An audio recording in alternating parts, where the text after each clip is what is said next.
Yeah, oh my. He helps run the Aurora and other Denver.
All right. Good evening. This is Recording in progress. it's a meeting in City Council, City of Louisville, Thursday, September 16th. Can we get a roll call, please? Mayor Pro Tem Dickinson. Sorry, that was me. Mayor Pro Tem Dickinson. Here. Councilmember Fahey. Here. Mayor Lay. Here. Councilmember Cooperman. Here. Councilmember Hefner. Here. Councilmember Hamilton. Councilmember Kern.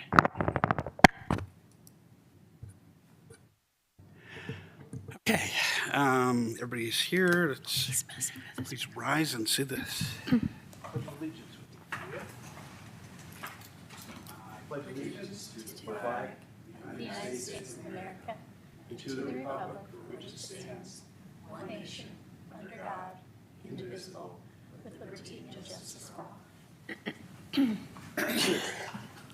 All right, our first item tonight is an executive session regarding real property acquisitions and dispositions.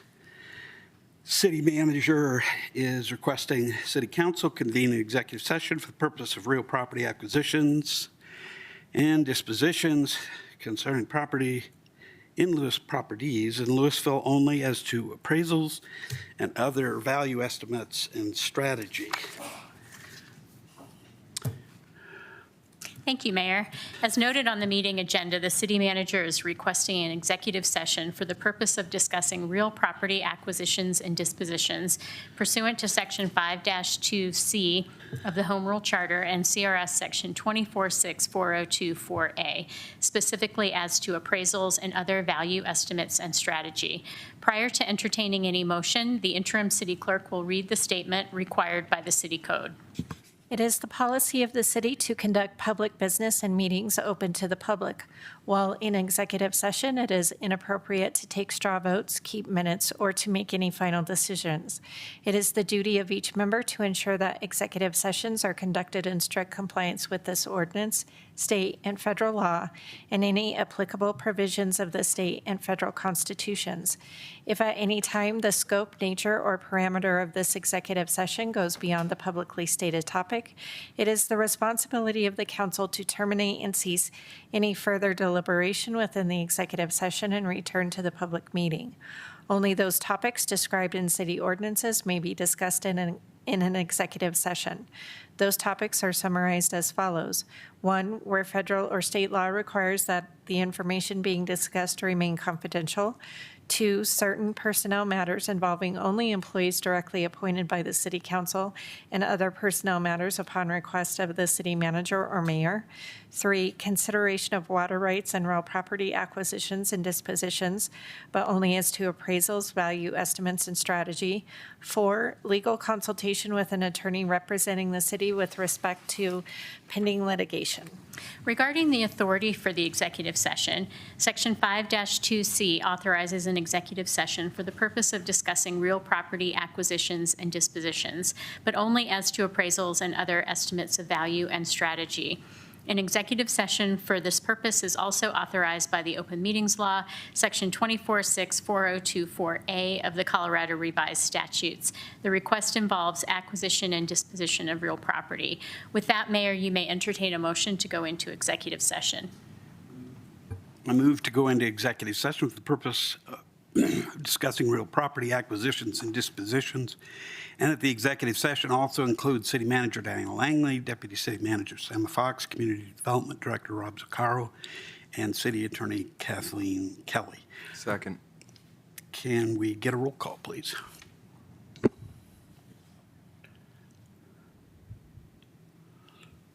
Councilmember Kern. Yes. Councilmember Hefner. Yes. Councilmember Cooperman. Yes. Mayor Lay. Yes. Councilmember Fahey. Yes. Mayor Pro Tem Dickinson. Yes. All right, so we'll convene in executive session momentarily, or adjourn and then convene. There'll be a sign up indicating that we'll be back as soon as we can, and we will start the regular meeting, or resume the regular meeting no earlier than 6 p.m. Thanks.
There you go.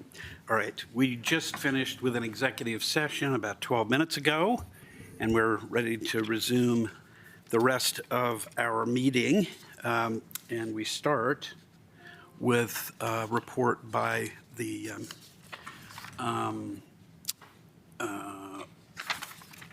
our city attorney. Oh, Yes, yeah. thank you. No, Yeah, thank you, Mayor. appreciate it. Mayor and council, as noted on the meeting agenda, the executive session was for the purpose of discussing real property acquisition and disposition, and the city council had such discussion. In follow-up to the executive session, we request that council give staff direction to negotiate a purchase and sale contract, which will come back to city council on a future agenda. And so moved would work for that direction. So moved. Second. Any discussion? All in favor? Aye. Any opposed? All right. Thank you. Thank you. All right. Our next item is approval of tonight's agenda. Can I get a motion to approve? So moved. Second. Okay. All in favor? Aye. Any opposed? All right, the next item is public comments on items not on the agenda and items on the consent agenda. Only items not on the agenda and items on the consent agenda. Please tell us your name and if you're a Louisville resident when you come up and when the clerk calls your name. Each speaker is limited to 3 minutes or 6 minutes. If you are pooling time with one or more people who are in attendance, either here in the room and can confirm that, or online and can confirm that. All opinions are welcome. Please be respectful of each speaker to ensure everyone feels welcome to share their comments. Please refrain from any cheering, clapping, booing, or otherwise disruptive behavior. All right, so do we have a motion concerning, excuse me, do we have anybody Yes. wanting to speak? Sorry. First up is Terry Barr, followed by Aubrey DeBarros.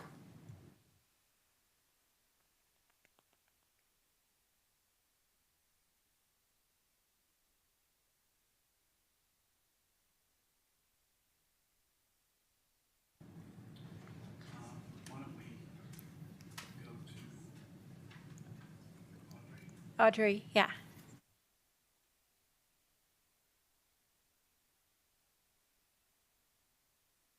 Thank you. Thank you, Mayor, members of City Council, and City Manager Lanesley. My name is Audrey DeBarros. I am a Louisville resident, but I'm also the Executive Director of Commuting Solutions.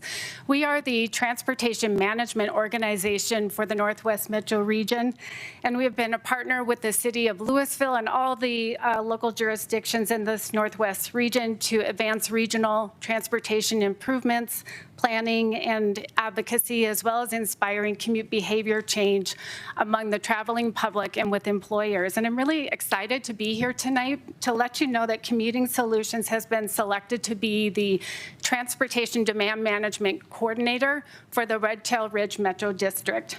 And in this role, we will work to ensure that TDM strategies are effectively deployed and that we achieve the 25% travel reduction goal that's outlined in the 2024 TDM plan that was part of the Metro District approval.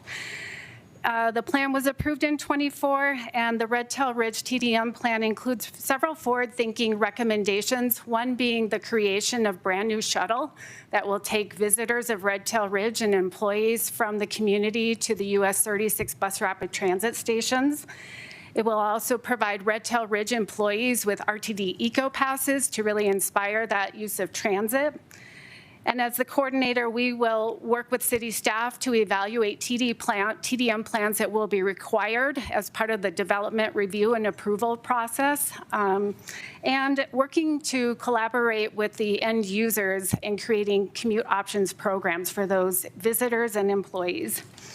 Last week, we had the opportunity to begin a stakeholder process with city staff and local jurisdictions to start conversations about the shuttle. and are discussing getting going as soon as 2027 to align with land use changes coming to the region or to that area. So we're really looking forward to partnering with you and city staff and local adjacent communities to expand the travel options available to those working and visiting Red Tail Ridge. And as always, I really wanted to thank you for your service to the city of Louisville. Thank you. Thank you very much, Audrey. Next up is Terry Barr. Thank you. I apologise, I missed my call earlier. I want to talk to the council about the distribution of Ward 1 in this city, and to give some background to this discussion. In January 2022, the Boulder County approved a distribution of precincts within Boulder County. This distribution was generated by an independent electoral body, and that independence, I think, is very important.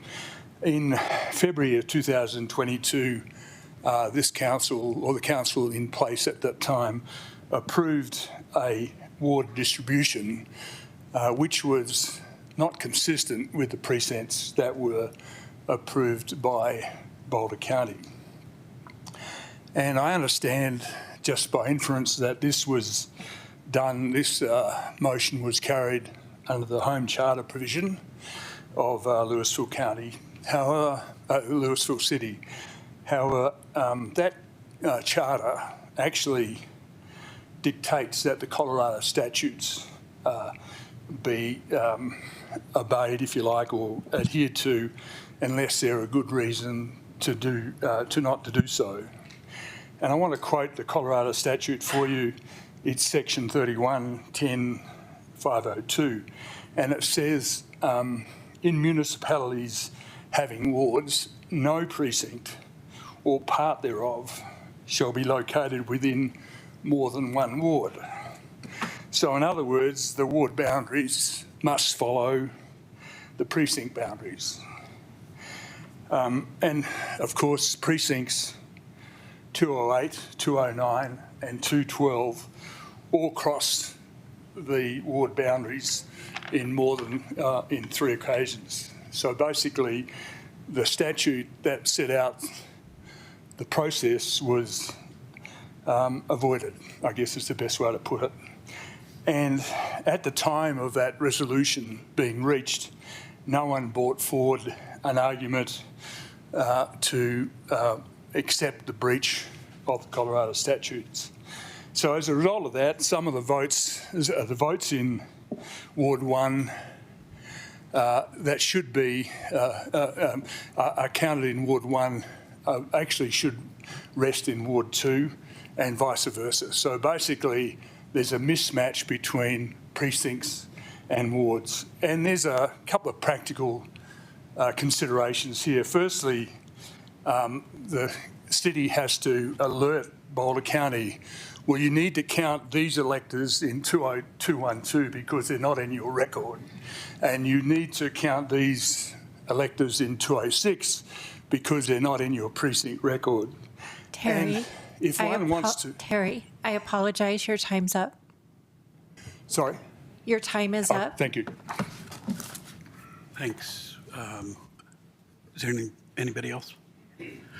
Just one thing, and I should have said that it's at the beginning, because these items are not on the agenda, and everybody spoke appropriately, in that part of the meeting, we can't respond from here. Just important to note that. All right. So do I have a motion on the consent agenda?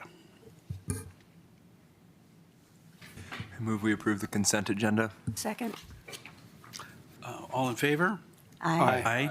Any opposed? All right. Next item is council informational comments and committee reports. Thank you, Mayor. Yes, I have actually 2 things that I wanted to just briefly mention this evening. One was I was at the latest Colorado Municipal League district meeting, and It went very well. They're really looking very closely at what's coming down from the state, in some ways because of what's coming down from the federal government.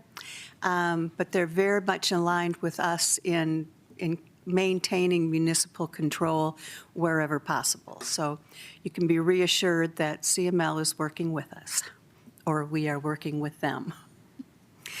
The other thing is that 3 of our council members did a tour of the Rocky Mountain Airport on Saturday and got to meet some of the staff at the airport, some of the staff at one of the flight schools. And it was very informative to see what they do, how they do it, why they make the decisions they make about things. A lot of the issues that we're having with overflights is because the FAA is allowing it, and they can't force the pilots to not fly here or there or wherever, but they are trying. And the flight schools in particular are making a great effort to divert the planes so that they go over open space instead of over the cities. So we're hoping that things get changed, and I hope it goes more quickly than they're saying. But that's all. Thanks. Others? Any reports? Okay. Next is the city manager's report. Thank you. Good evening. So September is Preparedness Month, and we will have a Firewise landscaping workshop on October 9th at the Recreation Center from 6:30 to 8. Also, we have new outdoor warning signals, sirens that have been installed. They will be tested system-wide later this week.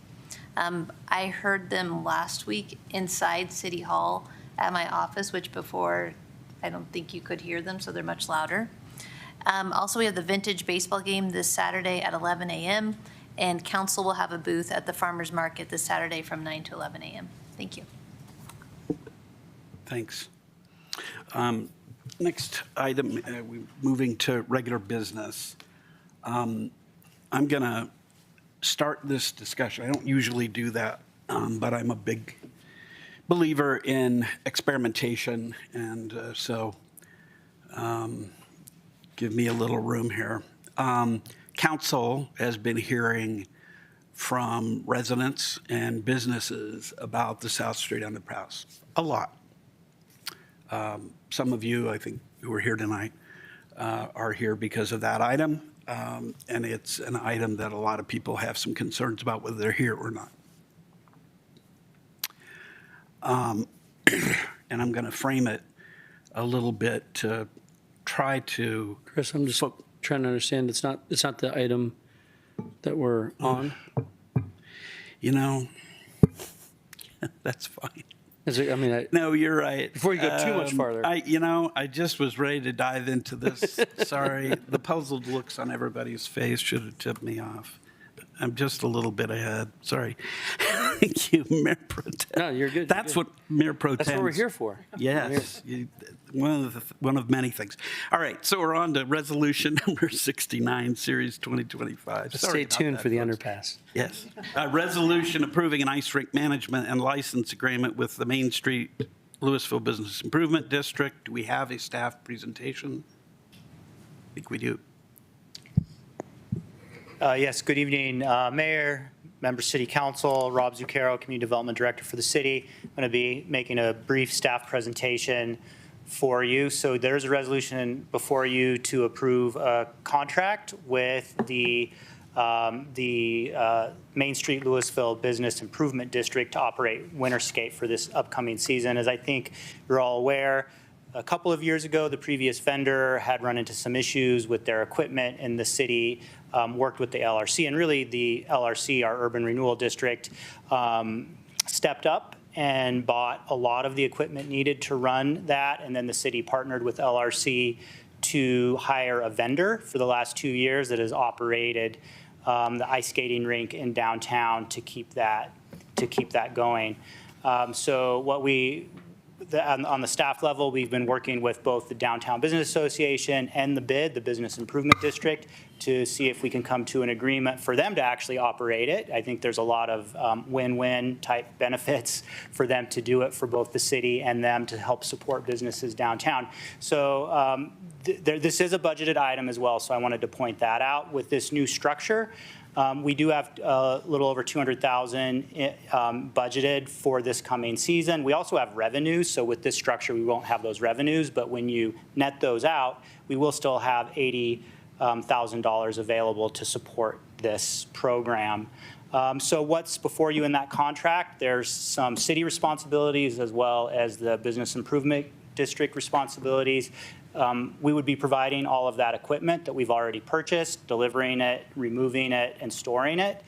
We would pay the Business Improvement District a management fee of $30,000 that they would use for management. Now, that is not for a third-party vendor.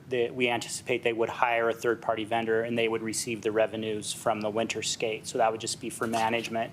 The city would also be responsible for paying for electricity. We're estimating that could be up to $20,000. It could be a little less, but we're expecting up to $20,000. So altogether, it's about $50,000 of city expenses.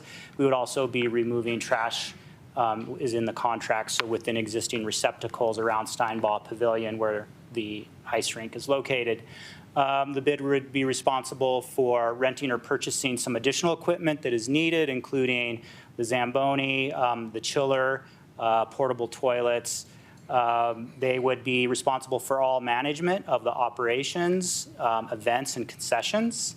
The agreement states that they would maintain the ticket prices and hours of operation from last season, and then it would operate from November 21st of this year to February 16th of next year.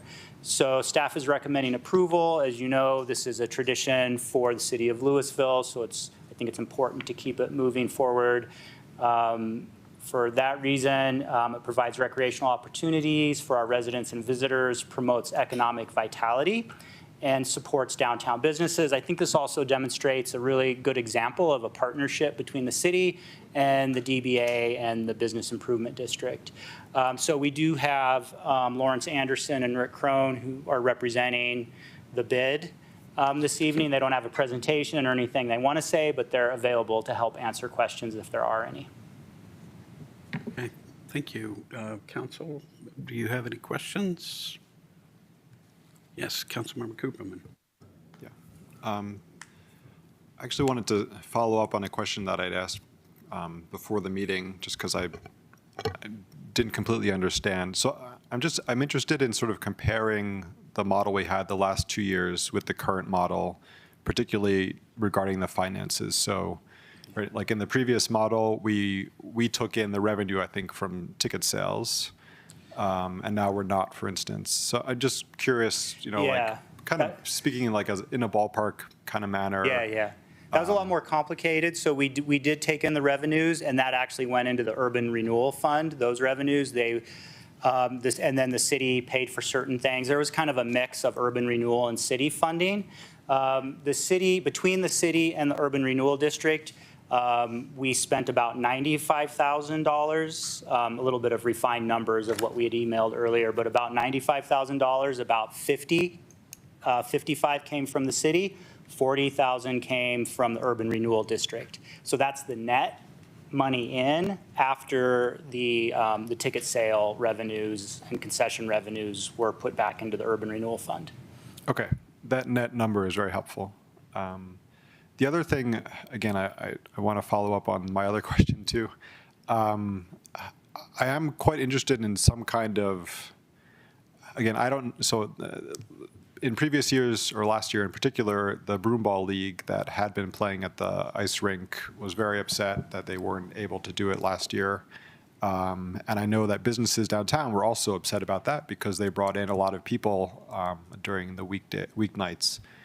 And so I'm curious about some kind, again, I don't know if the Broomball League wants to come back, but I'm curious about some kind of, I don't know, maybe not a guarantee, but something like a guarantee that if they do want to come back, that we would be welcoming to them. And Yeah, so under the contract, we would be handing over those decisions to the Business Improvement District, but I think if they want to come up and speak to that, if Lawrence or Rick want to come up.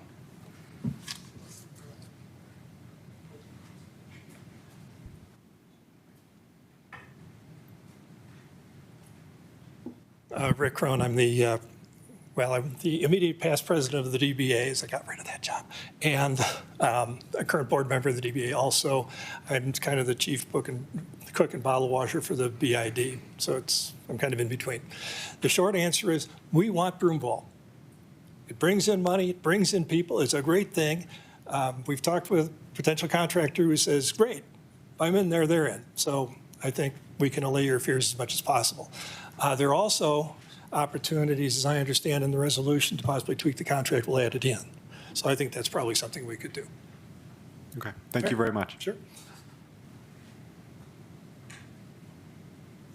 Any other questions? All right. Why don't we take public comments if there are any on this? Any public comment?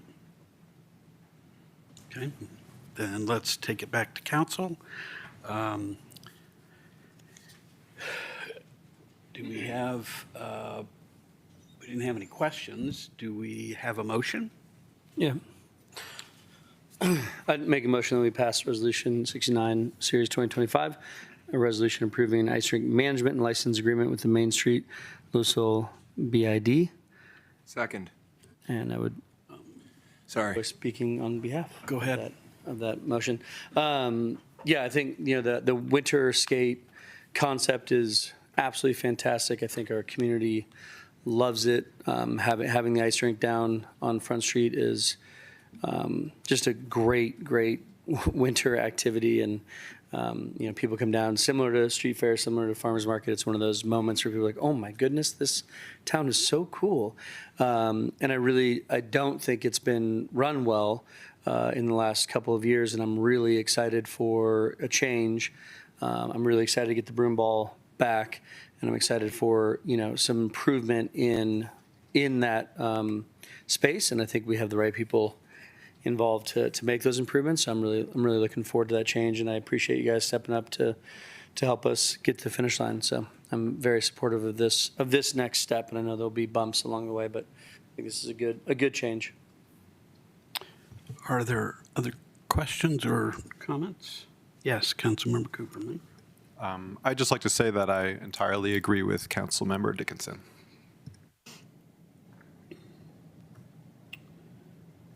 I do have a question for Mr. Anderson, I suppose, on this. And the question, if you want to come up, probably. Thanks. One of the things that I think it's safe to say we had problems with last year with our previous contractor was that there was some dissatisfaction with the refusal to talk about conflicts between that vendor of services and people who had contracted with him or his entity.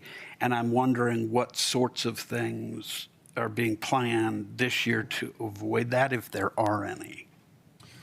Well, I'm Lawrence Anderson, General Manager for the BID now. We anticipate having Boulder Creek Events as the operator, again, who ran the rink for many, many years before Rocky Rinks took it over, and did it very successfully, other than, some problems with equipment and ice. We're gonna address those since we have the equipment now the city owns, and get a real proper Zamboni for ice maintenance. But obviously we're going to be, all about the community and making this a great experience for everybody. That's a top priority. Thanks. I appreciate that. I guess what I would suggest as a friendly amendment on this would be on the agreement with the new And I believe it's bear with me for just a second. It's the ice rink management and license agreement. I'm not going to give you any language or suggest any language, but some sort of alternative dispute resolution provision that might be in there that the bid and the vendor might be able to take advantage of, just to require mediation. If there's fairly simple mediation, having somebody potentially sit down with parties, and that would be something that I guess I would suggest that maybe we have the Okay. Well, I city attorney draft or somebody like You that. have a hand up. Yes, go ahead. I would just say, and certainly welcome the city attorney, but I think this is our agreement with the bid, not bid's agreement with the vendor.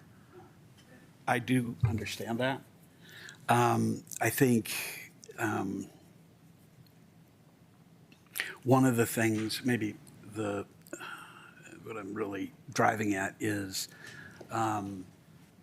a provision to require the bid to, when it contracts with its vendor, to have some sort of alternative dispute resolution provision. I don't need to know what it is, but I just worry that we may, through no fault of the bid, get into that situation where we have somebody in the community who's mad about something with respect to the operator that they've contracted with, and there's no real way to try to see through or to resolve those complaints.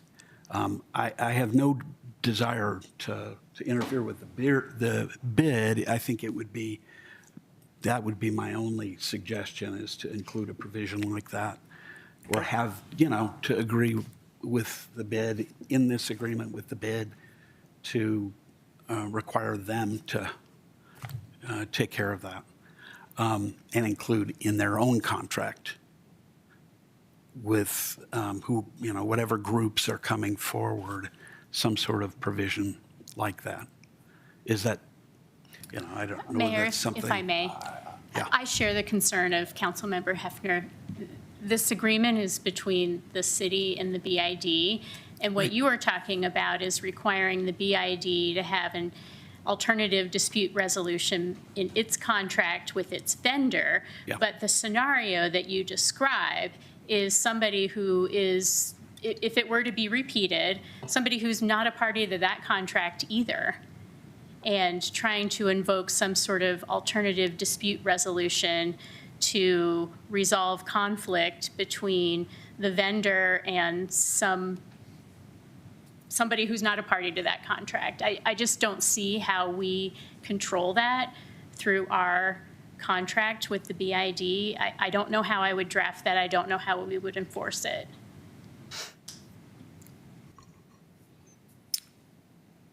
I think for my part, it would be something that couldn't be other than a voluntary, it would be something that we would ask them to put in and see if, what I'm struggling with, just to pull it out, it doesn't sound like there's probably support for that. What I am concerned about this problem, because we've had it before, and it's not the city's problem at some level, and yet it is. We spent an enormous amount of time, and Deputy City Manager Fox can attest to how much time we spent, and people on council spent that time. So I will withdraw my friendly amendment. I don't know how anybody else thinks about this issue, but I'm just concerned about it. I understand what your concern is. I'm glad we're moving on from the previous vendor. Yeah, I hope that that's enough. All right. We can move on to any other discussion. If not, can we get all in favor of approving resolution number 69, series 2025? Aye. Aye. Aye. Any opposed? Okay, motion carries. Discussion direction is our next item concerning the Boulder Office of Disaster Management proposal. Is there a staff presentation? Yes. All right. Please. All right, good evening, Mayor and Council. So the item before you tonight is related to the proposal from the Boulder Office of Disaster Management for Louisville to join Boulder ODM. So for background, Boulder ODM was formed in 2005 between Boulder County and the City of Boulder to oversee the delivery of disaster services. Their mission focuses on disaster management through community preparedness, mitigation of hazards, and effective disaster response and recovery. And ODM has a highly skilled and dedicated team led by Mike Chard. In May 6th of 2025, Council authorized me to initiate discussions related to Louisville joining Boulder ODM. And then in July 23rd, 2025, Council held a 2026 budget retreat in which you preliminarily approved the funding to join Boulder ODM. The proposal is attached to the Council communication report. The methodology is that Mike Chard looked at the current cost to provide services to Boulder County and the City of Boulder, and then what would be required to add Louisville to the services. They held Boulder County and the City of Boulder static in terms of what they would contribute and attributed the additional cost to Louisville. But with that, Louisville will receive 18% of the hours from Boulder ODM. So what that breaks down to is 1,872 hours per year, of which 30%, which is similar to the City of Boulder and County of Boulder, would be allocated for Emergency Operations Center readiness. So if there isn't a disaster that occurs, Boulder ODM would stand up an EOC to assist Louisville with that disaster. And then 1,310 hours to assist Louisville in creating a yearly work plan. In 2026, that focus would be creating emergency operations plan as part of an annex to Boulder ODM's emergency operation plan. Also working with the police department and Louisville Fire Protection District on evacuation routes, and then also doing a variety of things related to training to help prepare staff to understand their roles in the event of a disaster and emergency and how to implement an EOC. This aligns with Council's work plan, and it supports economic vitality, safety, core services, and housing. The fiscal impact for the first year is $213,652.08, of which, as I mentioned previously, Council has preliminarily approved this in the budget. That 8 cents is very important. I know that you're looking at that, yes.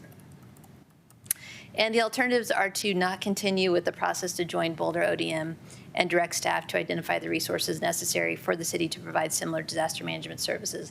This is not an alternative that I recommend. I really feel like we would gain tremendous value from the expertise within Boulder ODM, and they would just help the organization to be able to respond to a variety of hazards. So with that, the recommendation is to authorize me to work with Director Chard to develop an updated intergovernmental agreement that will allow Louisville to join Boulder ODM and outline the scope of services that Louisville will receive. The next step would be Mike Chard would go before the Boulder ODM board to also have authorization to work with me on developing the IGA. We would develop the IGA and then bring it back to our respective elected bodies, legislative bodies, to approve. I asked Director Chard if the possibility exists that we could potentially join as of January 1st. He thinks timing-wise that could work, which would align well with our fiscal year, then also align well with developing the work plan for 2026. And with that, I'm happy to answer any questions. Any council member have any questions about the presentation? I just have one thing to note. I would really like to say thank you to Louisville Fire Protection Chief Wilson. He could not be here tonight, but I really appreciate the letter that he submitted. And I think it's a great gesture that he proposed to try to find some funding in their budget to support Louisville's efforts in this. Thanks. Any questions from council? Yes, Councilmember Cooperman. I think just one question. Do we have any reason to believe that the sort of course of events that you just stated that would follow tonight's resolution or direction, would not go according to plan, or do we, in terms of getting the other parties to sign on to the IGA and so forth? The fact that Director Chard prepared the scope of work, I know he went before the Boulder ODM board to discuss Louisville joining. And so at this point, I think that all parties are supportive of Louisville joining. And then also in my conversations with the city manager for Boulder and then the county administrative officer for Boulder County, they also seem to be supportive of Louisville joining. Okay, good. All right. Why don't we move on to public comment? I see one online. Is there other public comment? First up is Tanya Samaru, followed by Larry Donner.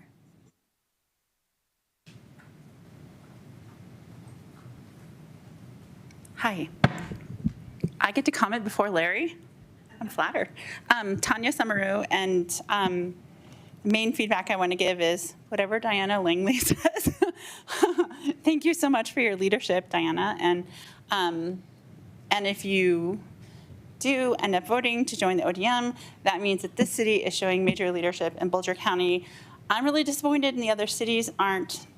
I don't know, they're in discussions, I guess, but I hope other cities will join, and I'm glad we're showing leadership. This is the right thing to do. It's good for us. It's good for our partners. It's good for the county. Like, this is life moving forward. I hope that moving forward, council will always see this as just part of basic public safety, as important as police radios are. And I hope everyone, I think the biggest problem with emergency management is that most people don't understand what it is. It's different than what the fire department does. It's different from what police do. It's a sort of coordinated management of resources around everything that's happening in a major emergency. So, for example, on the day of the Marshall Fire, if we were working with the ODM, perhaps a little more closely, maybe they would have figured out that we had a problem with our train on the tracks, and they would have moved it out of the way for us, called the train company, for us, that kind of thing.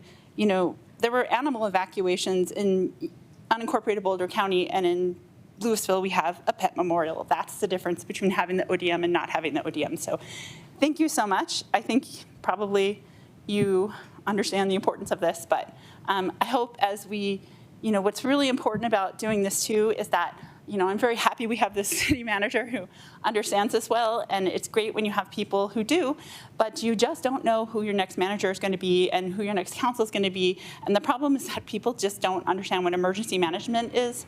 They get confused, and this is about accountability, having structure, for years moving forward, and I'm very happy about it. So thank you. Thank you, Tanya. Next up is Larry Donner. Hi, my name's Larry Donner. I live at 1020 Willow Place in Louisville. And first, I want to thank our city manager for the effort she has put in on this proposal. As you know, in December of 2021, we were caught absolutely flat-footed. And in subsequent years, the city has done very little to rectify that situation. I think this proposal moves us forward. I think it will help the city deal with any large-scale incidents or disasters we may have in the future, and I urge the council to support the staff recommendation. Thank you. Thank you, Larry. That's it. Okay, that's the only public comment. All right, I'll take it back to council for perhaps a motion or further discussion. Yes, Councilmember Kern. Thank you. I guess I'm not sure that we really need a motion. You're right. Discussion and direction. But I completely support the resident comments, and additionally, want to really thank City Manager Langley for this effort, the direction, not only listening to the council, but listening to the community and having the knowledge and wisdom and experience and using it in this role. I think our staff are going to have a lot more security, and I think working with police and fire, and I cannot thank you enough because a lot of residents don't understand The Louisville Fire District is not part of the city of Louisville. It is its own entity. And the level of coordination that you and everyone is going to be doing is for such a greater good to keep us safe. And I would also agree, I think the number one priority for your elected is to make sure that you are safe. And there are a lot of other things that are high priority, but I think that's the first and foremost thing. And every single member of this community can agree on that, and we can't all agree on everything. So it's delightful. I am very excited to be part of this. It will make me feel a lot safer, having been one of the people impacted and not evacuated. And that probably would not have happened. We might have actually evacuated all the neighborhoods in the city of Louisville had we partnered with Office of Disaster Management. So I thank you, and I urge everyone to give the same exact direction.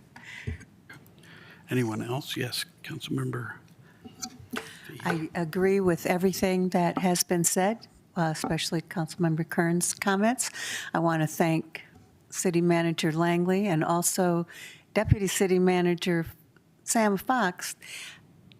The effort that they have put in over the last couple of years has just been remarkable. And to come up with the proposal to join an area-wide coalition that's everyone is concerned about safety and how are we going to do it. And it's not just fire, although that's our biggest priority right now, I think. It's also floods, it's hailstorms, it's whatever is coming that people need to be warned about. And to have it be a whole district-wide warning system, I think is amazing, and thank you very much. Okay.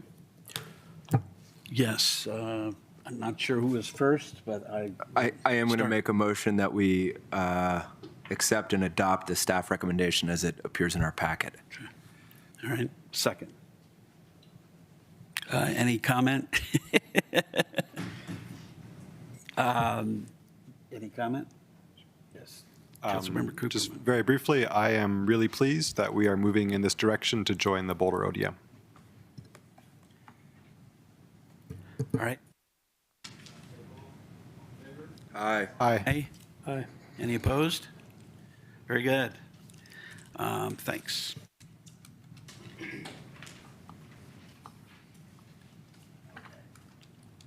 Now, I think we're ready to talk about the South Street underpass. I'll give you a little bit of a preview. As I said, started to say before, I'm a big believer in experiments. We'll see if this one is helpful or not. Council has been hearing from quite a number of residents and quite a number of businesses about the South Street underpass. In light of that, I'm going to frame the item just a little bit differently than we usually do, even before the hearing or the presentation from staff. And then public comment, council comment. I haven't discussed the approach with council in advance, so they may be surprised. But I'm doing it with a series of questions for the sake of focusing our consideration and potentially saving public, staff, and council some time. So the questions that I'd like a little bit of input at the outset, and we're just going to do some straw votes on this, is there anyone on council who is interested in pursuing option A?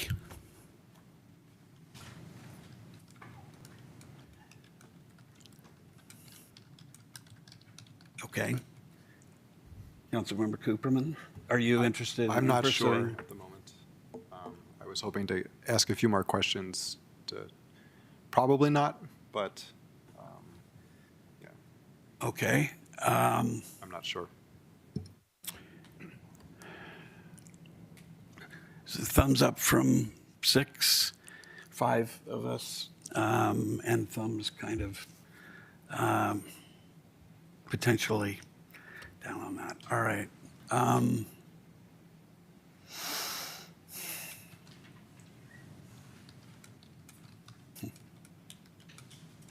Why don't we hear the staff presentation, and then I may ask the question again.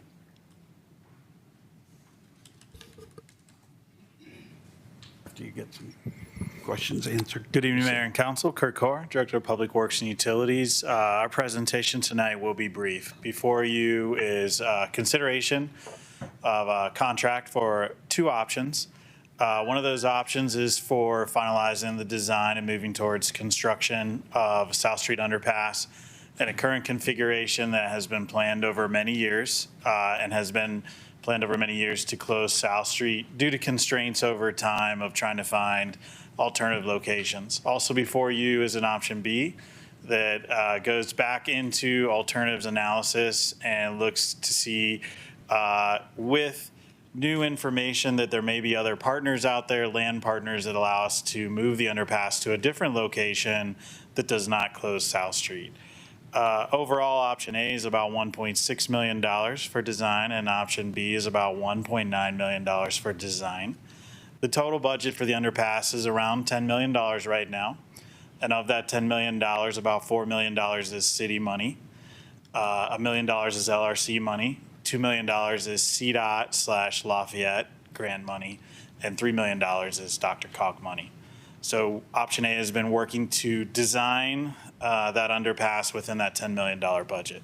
The underpass itself is part of a bigger corridor plan. And that corridor plan is to move cars, bikes, and people safely up and down the corridor.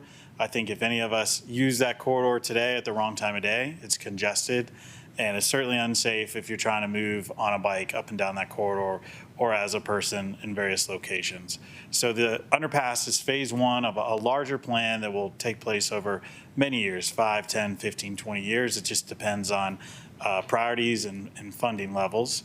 To put the underpass in place connects the east and west sides of Highway 42. And I think that's obvious to everyone, but the parts that aren't obvious is we get into conversations that there's also a signal there, and the signal's adequate. We don't need an underpass. But over time, as you try to put more cars through the corridor or more people crossing the corridor, the more times you stop traffic with a light to allow pedestrians to cross safely, that starts to add up, and the corridor over time will break down. So that is a portion of why the underpass is necessary. Also, the city has consideration of longer-term plans for bus rapid transit or trains. When those things come, we can't predict that today, but as we build out for our future versus preclude anything for the future, the underpass starts to consider having parking, additional parking on the east side of 42, as well as better connecting the existing parking at the sports field. So the underpass starts to weave many things together, including the existing trail systems that aren't necessarily obvious for everyone. Staff's prepared tonight to pivot to option B and look at alternative analysis, given that we may have land partners available to discuss where to put things, or we're prepared to drive forward with option A. Our biggest constraints right now is we do have grant funding that has a deadline of October of next year to get construction going. And so we're really getting into a critical path to make our decisions and really get this forward progress moving. So I'll stop there to answer questions, but we are hearing loud and clear that there are businesses in the area, there are residents in the area that feel that closing South Street would be detrimental. And as a staff, we're flexible to go with what alternative is best for the community as a whole. And the only reason we've ended up at option A over time with South Street being closed is because we didn't have land partners in the past. And so this new information really opens the door for other thought processes. Thank you, Director. Do you have any questions? Sure. Councilmember Cooper. Thanks. Yeah, so a few different things. Right, we've heard concerns about emergency access, egress and ingress to the Miners Field neighborhood. And so if we went ahead with the option A, are there any kind of plans for that type of access, aside from going up to Short Street? Yeah, Short Street is an option. Also, the cul-de-sac now that was previously closed off has hardscape, believe it or not, installed. So that is a emergency access right now. So there are, in theory, you have the cul-de-sac, you have South Street, and Short Street as 3 egress points, even though the cul-de-sac's not obvious. Without South Street, you would still have 2. Okay. And what about just for regular access? I mean, right, we closed the alley and Spruce Street access to 42 in the past. You know, is it at all reasonable to consider reopening any of those or not really? I mean, those are always avenues of consideration. Those things were closed at the request of participants in the neighborhood. So that would be a larger neighborhood conversation. Okay. I think also the Spruce Street access, if you reopen it, creates other access issues with the Pine Street intersection and reintroduces safety concerns. Mm-hmm. Okay. And then sort of similarly to the north of South Street, you know, are there, I didn't see any discussion of it, but are there any possibilities for an access point to the businesses that's not South Street, but is just north of South Street? Like referencing possibly like a right in, right out into the parking lot. I think that is really heavily dependent on our design and if we can make all the grades work. So in that area, you're going from a Short Street intersection where there's a traffic light there, sidewalks and whatnot, and you're trying to get down to South Street. And so as you go along the Tebow Plaza property, you're moving down to have that right in, right out while you're moving down starts to introduce grade changes. And you start to get into issues of like, do you need a bridge, not a bridge? Can you even fit it in? And then if you move it further towards Short Street to kind of work with where you could fit it in, it kind of starts to eliminate its usefulness because it gets so close to the intersection and also introduces other safety issues. So there's a lot of dynamics in this area. There's a lot of infrastructure. There's a lot of things we're trying to avoid. There's a lot of businesses and residents we're trying to take care of. And so when you stack all these things, it's really heavily constrained. And that's why we ended up at option A over the years. And that's why having possibly a land partner introduces the ability to rethink this with an option B. Is it appropriate for you to elaborate a little bit on a possible land partner or not really at the moment? I don't think as staff right now we're in a position to elaborate on who partners may be. Those partners may be here and they could elaborate themselves, but certainly the city's not in that position at this point. Okay.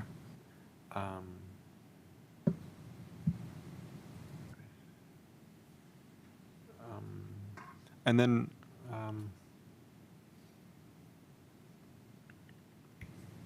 okay, I think that might be all my questions for the moment.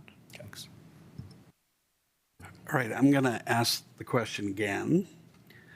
Is anyone on council, pardon me? Oh, you had a question too? Yeah. All right. I guess. Just curious with the potential, the difference between potentially keeping South Street where it is and doing the underpass farther to the north, potentially. Like, are there I see numbers on, you know, potential costs for each one, but is there, you know, potential cost savings in a new location, you know, to get rid of the road is frustrating for a lot of people, but also it's expensive to demolish a road and get rid of all the asphalt and sidewalks and all those things. Is there potentially cost savings in not having to do all that work?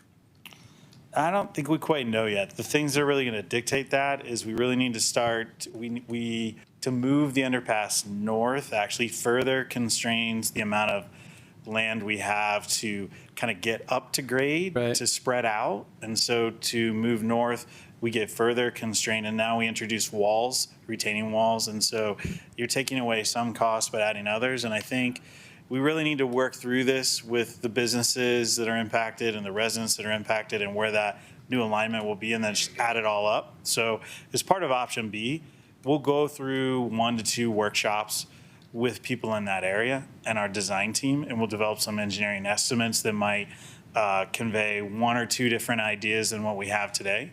And then we come back to the city council and we'd be able to answer those questions before we spend that whole design budget. So I think there's like 2 hops if we go to option B. One is we rethink what we can do and what the rough cost is.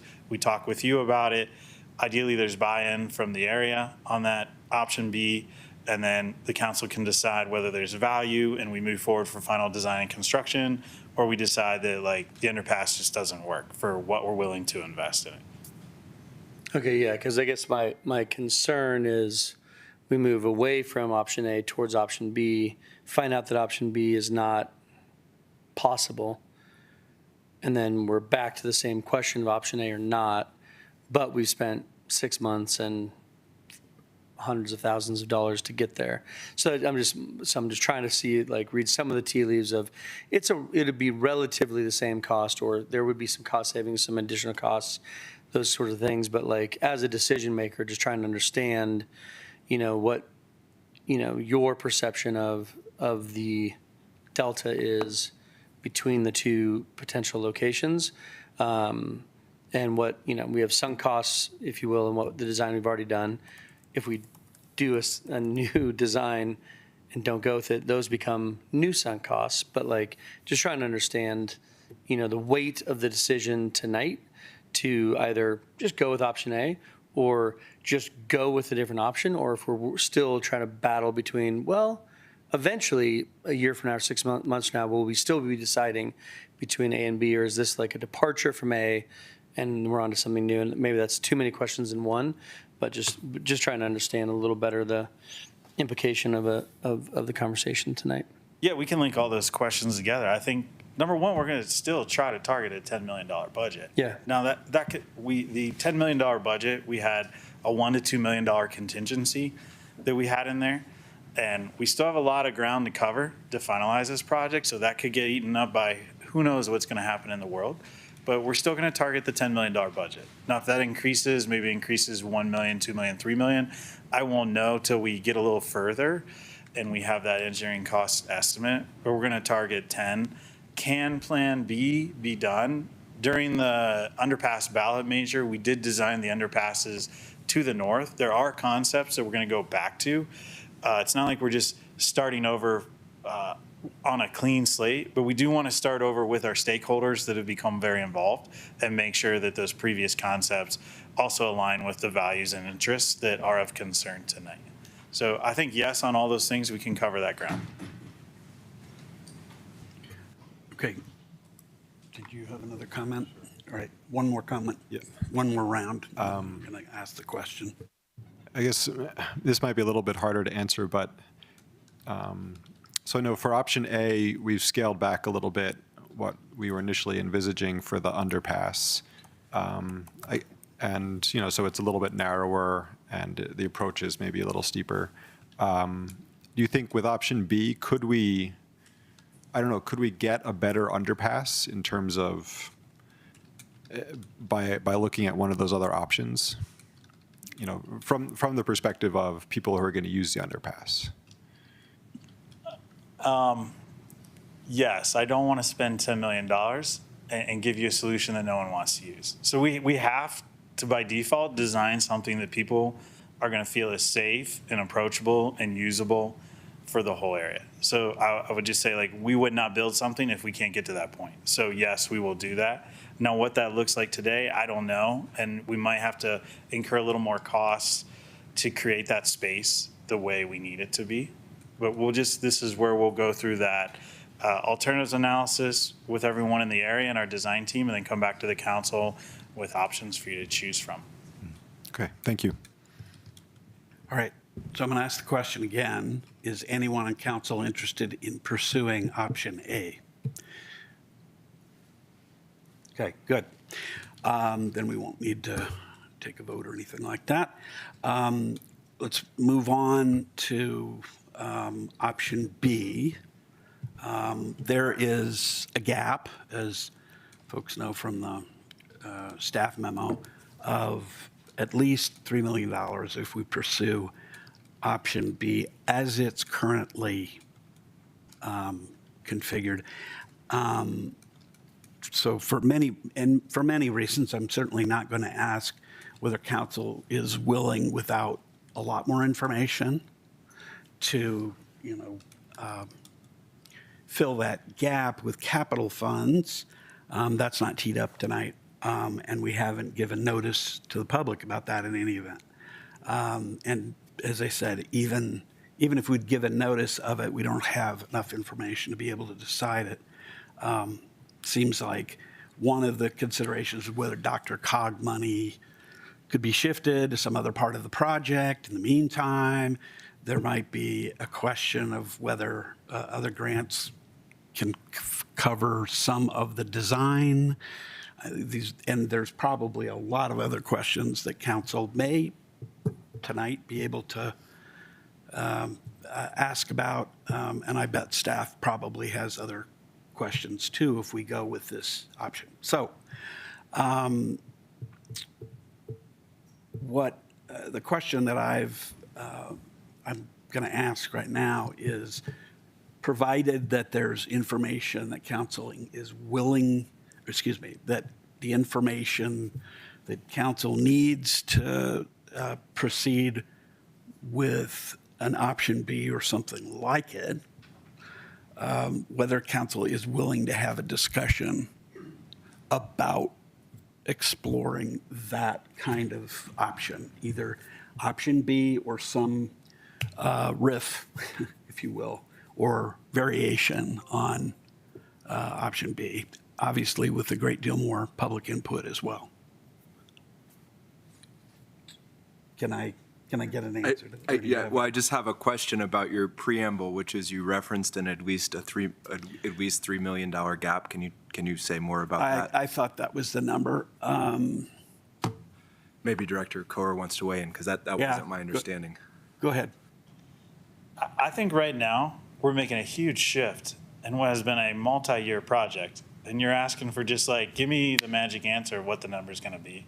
My answer is, I have to go figure out from the previous concepts and the stakeholders what appetite we can design to, and then we'll come back. So I've said we're going to target the 10 million to try to hold our budget. If it's not possible, that could go upwards by millions. We're going to have to spend a couple $100,000 to get there. We're building a community.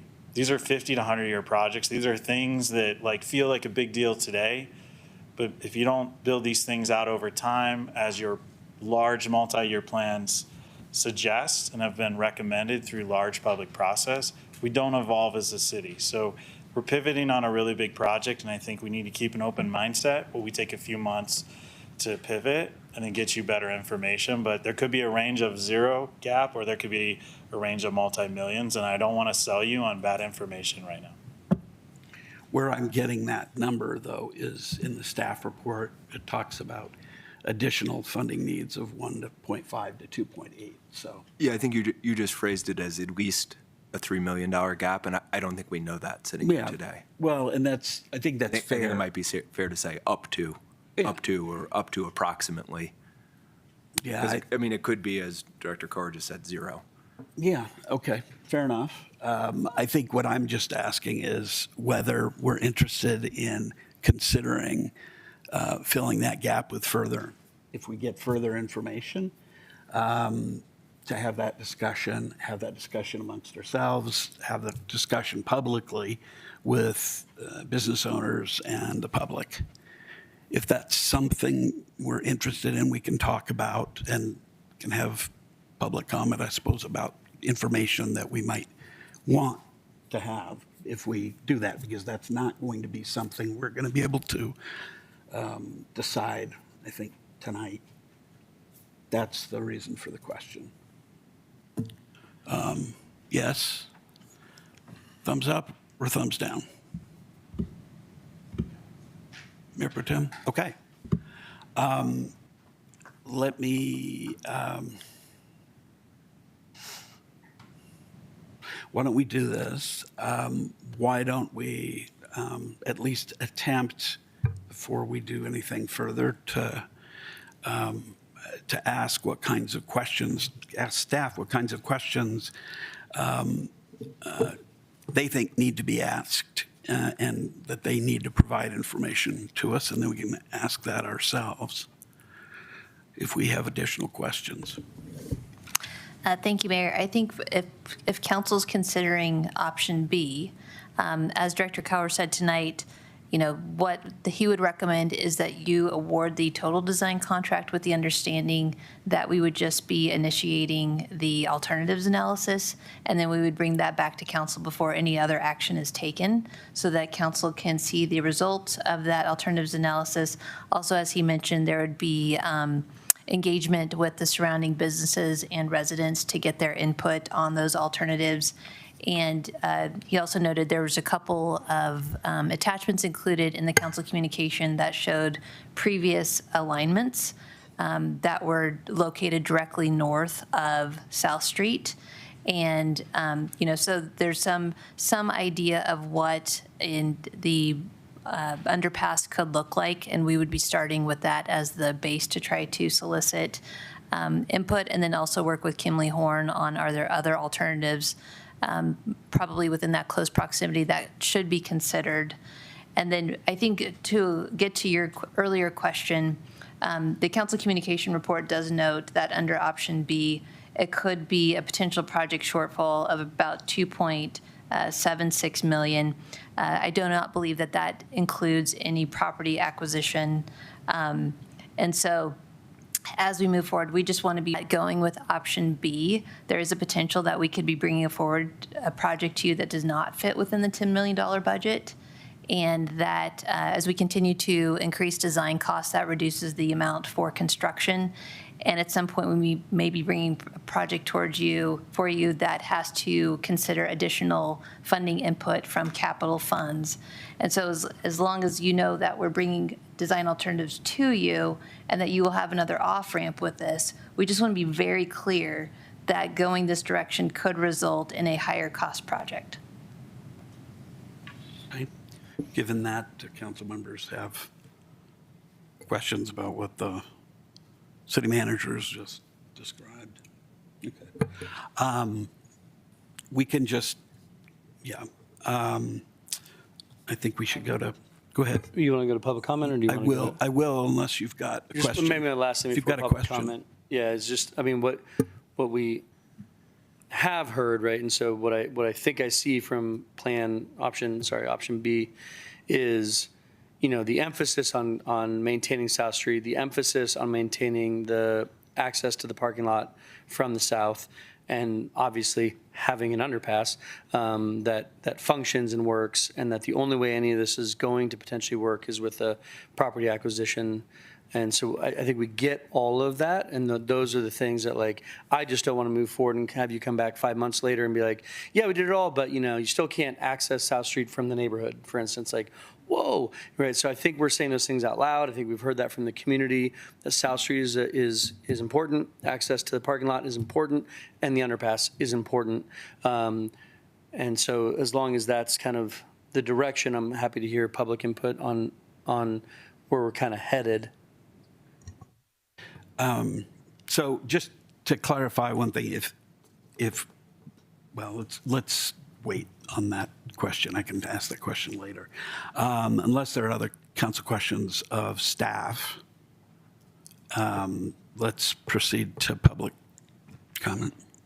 It's all right. I just really quickly, and I think maybe City Manager Langley, you were sort of commenting on this. I just want to make sure that we're not going to spend, 40 or 50% of the new design budget, like putting incredible designs together without engaging the stakeholders. I think some simple idea drawings are enough for them to have the buy-in on the project to kind of help bring the costs into control, if that's Yeah, understood. absolutely. We want to spend as little as possible to get to a buy-in. Thank you. Thank you. And you do think you're going to be talking to Dr. and the potential grant funders if we do go down that route of the option B, right? There's issues there because potentially we don't want to lose funding. I think option B, we're prepared to execute within the timeframes we need to. So we don't really feel like we're at a point where we have to talk with our grant providers unless our timelines are going to extend. And right now, I think we're all aligning and we're about to sprint and we can make those deadlines. How long would it take to the point was made just a minute ago, do you think it would take to get to that point when you'd come back to us, not, with public Yeah, I mean, I think involvement? this is probably 2 to 3 months to come back around to you. We're also entering the holidays when no one's around, including residents, so it may extend, but we're going to get this done. At a high level, we understand the priorities that have been clearly stated tonight. We understand cost is a huge deal for the overall city budget, and so we understand the marching orders. Okay, well, we're not quite there yet, Right. but let's get some public comment. Go ahead. Up first is Dave Robertson, Thank you, Director. followed by Jean Morgan. Thank you. I think you've already taken care of most of my questions. I was here to argue against option A, and since you've already tabled that and are proceeding to look at other options, that makes me happy. Go forward from there. Please appreciate the priorities of money these days. As the property taxes go up, life becomes more expensive. Processes and expenditures that are only cosmetic or are only going to pay off far in a distant future should be weighed against rainy day funds and current needs. Go from there. So, thank you. Thank you. Next up is Jean Morgan, followed by Tom Rafferty. I'm Jean Morgan. I live 1131 Spruce Street, just south of Miners Field. I've lived there since 1970, and I lived there when there was nothing up there north of the ballpark. I don't mind my street, Spruce Street, being closed down, but I do object to South Street at the ballpark being closed down. All that parking for the ballpark would be lost. And where are people going to park? They're going to park along Lee. They're going to park in the neighborhoods. I guess I'm a little bit confused about these different options. I guess when you talk about option A and option B, I'm not sure exactly what you're talking about, but I will call y'all individually and get clarification on that to make sure that our next meeting I know a little bit more about what the other options are. But I would suggest that that the underpass, if you need it, absolutely do not shut down South Street. Leave our parking for our ball field, for our access to our shopping center, access out of our neighborhood. And we need that option in order to be able to get out of our neighborhood, especially in an emergency. I also have a note that my neighbor Eddie Gomez gave me, and his family's lived here since '46, and he's up there on, he's the only house that faces the highway. So he has a note that I hope you have received. All right, but I'll be in touch with you all individually when you talk about option B. I'm unclear about what that is. Thank you. I'm going to take a moment of personal privilege to say that we have agreed amongst council that there is no support for pursuing closing of South Street. That's not an option that we're going to be considering. South is not going to be closed. No, That is correct. that's correct. Just to make that clear to folks. We could come in and out of South Street. Yes. That's what I just said. Thank you. Okay. Let's proceed with public comment. Good. Up next is Tom Rafferty, followed by Jillian Millar. Good evening, Council and Honorable Mayor. Tom Rafferty, 945 Rex Street, Louisville. I can't thank you enough for the work you've done approaching this and considering everybody. January 14th, I think it was, this year, you said you were going to measure everything through the lens of equity. And for everybody watching on TV, I would say it sounds to me like you've considered that, because if you close South Street off, it would be inequitable to many, many people. And Jean is my friend for 30 years, and when I go over to visit her, I take South Street. Or when I go to the very delicious Moe's for a bacon cheese bagel, I turn in there. And when I'm going to Ace, I see people coming in and out of there quite often. So what I was surprised when I canvassed the neighborhood, we were knocking on doors. When I went over there, I just said, I bet there's 20 properties over there, maybe a couple of dozen. There were, I don't know how many properties there were, but there's one 5-plex. So there were 30 different citizens over there that would be affected by this if you closed that street off. And I don't know that very many people know that. And the thing of it is, one person in one apartment should have as much clout as somebody who lives in a nice fancy subdivision somewhere else. And so another thing, I know you've heard me say this many times, the circulatory system, when you have an artery and you cut the artery off, it puts pressure on the whole rest of the system. City planners know this, and transportation engineers know this, and it's in the transportation master plan that multimodal connections are the right way to do it. So I'm not against bicycles.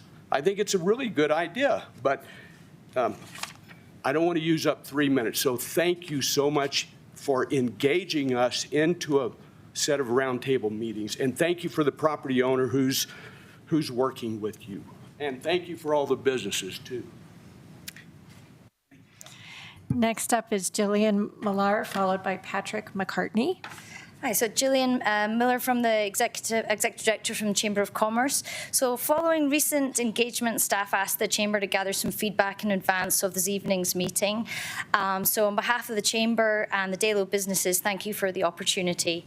We want to acknowledge the staff for the significant work that has gone into the South Street underpass and for the time they've taken to meet with the Chamber.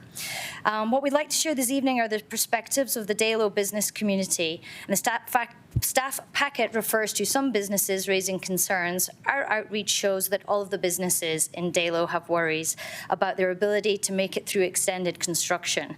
These concerns go beyond the traffic access, Plan A. They are about day-to-day survival. So businesses have consistently raised concerns about economic vitality.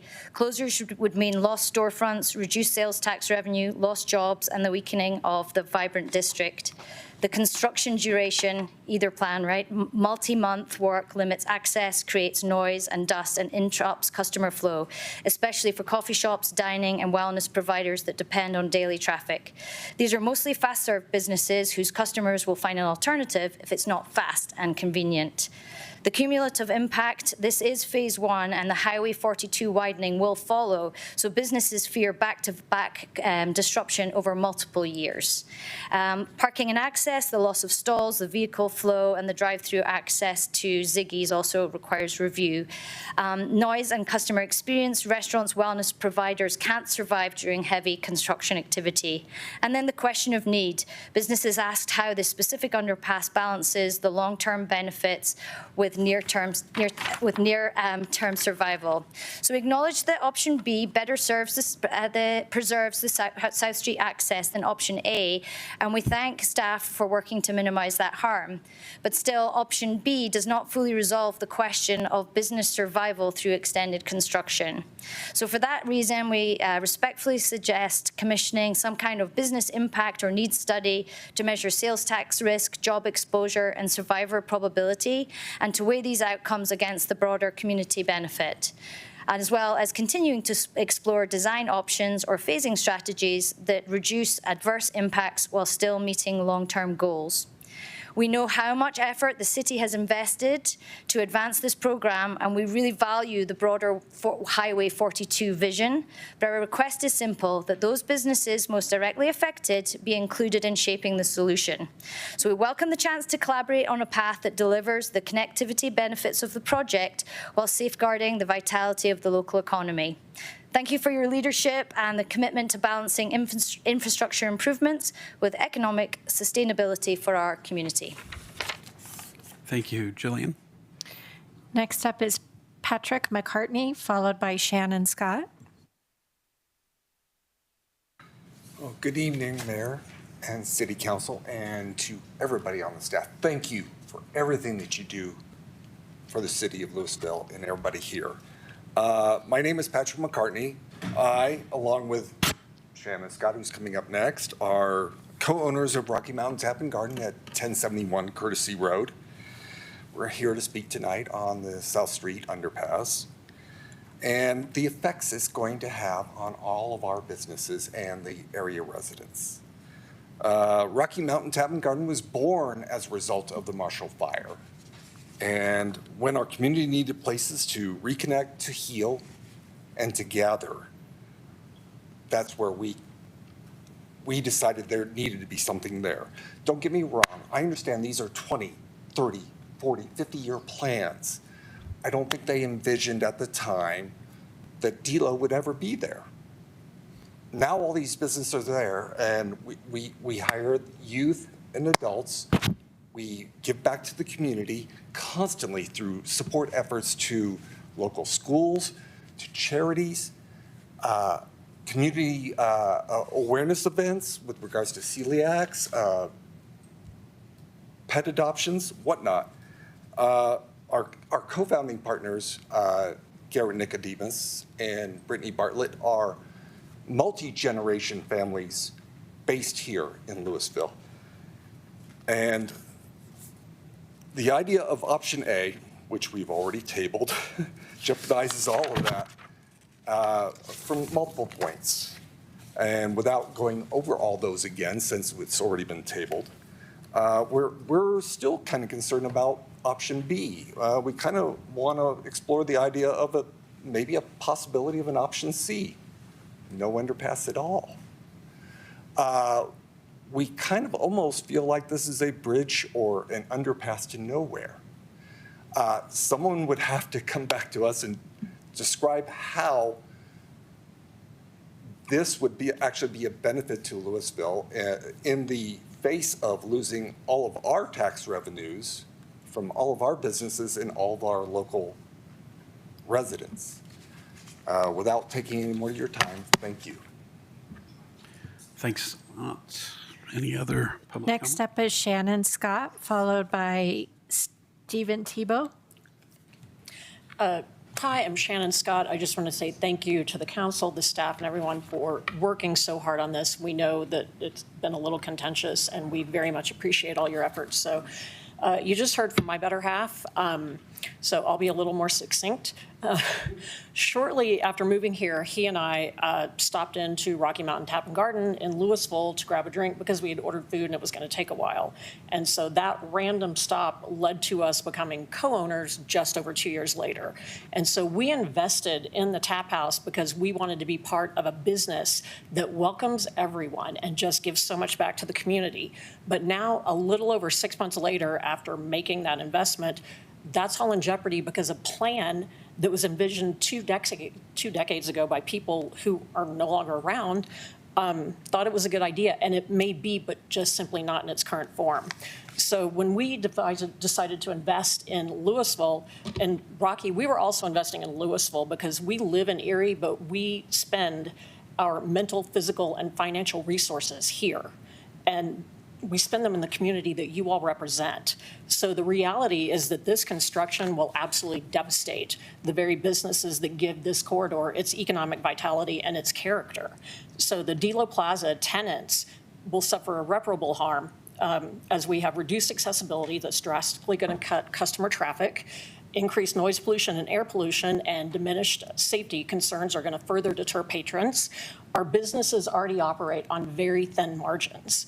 And if we absolutely cannot stand the financial impact of a prolonged construction period with a long-term decline in visibility and access. And so preserving these businesses preserves jobs, it preserves local tax revenue, and it's the very identity of this community.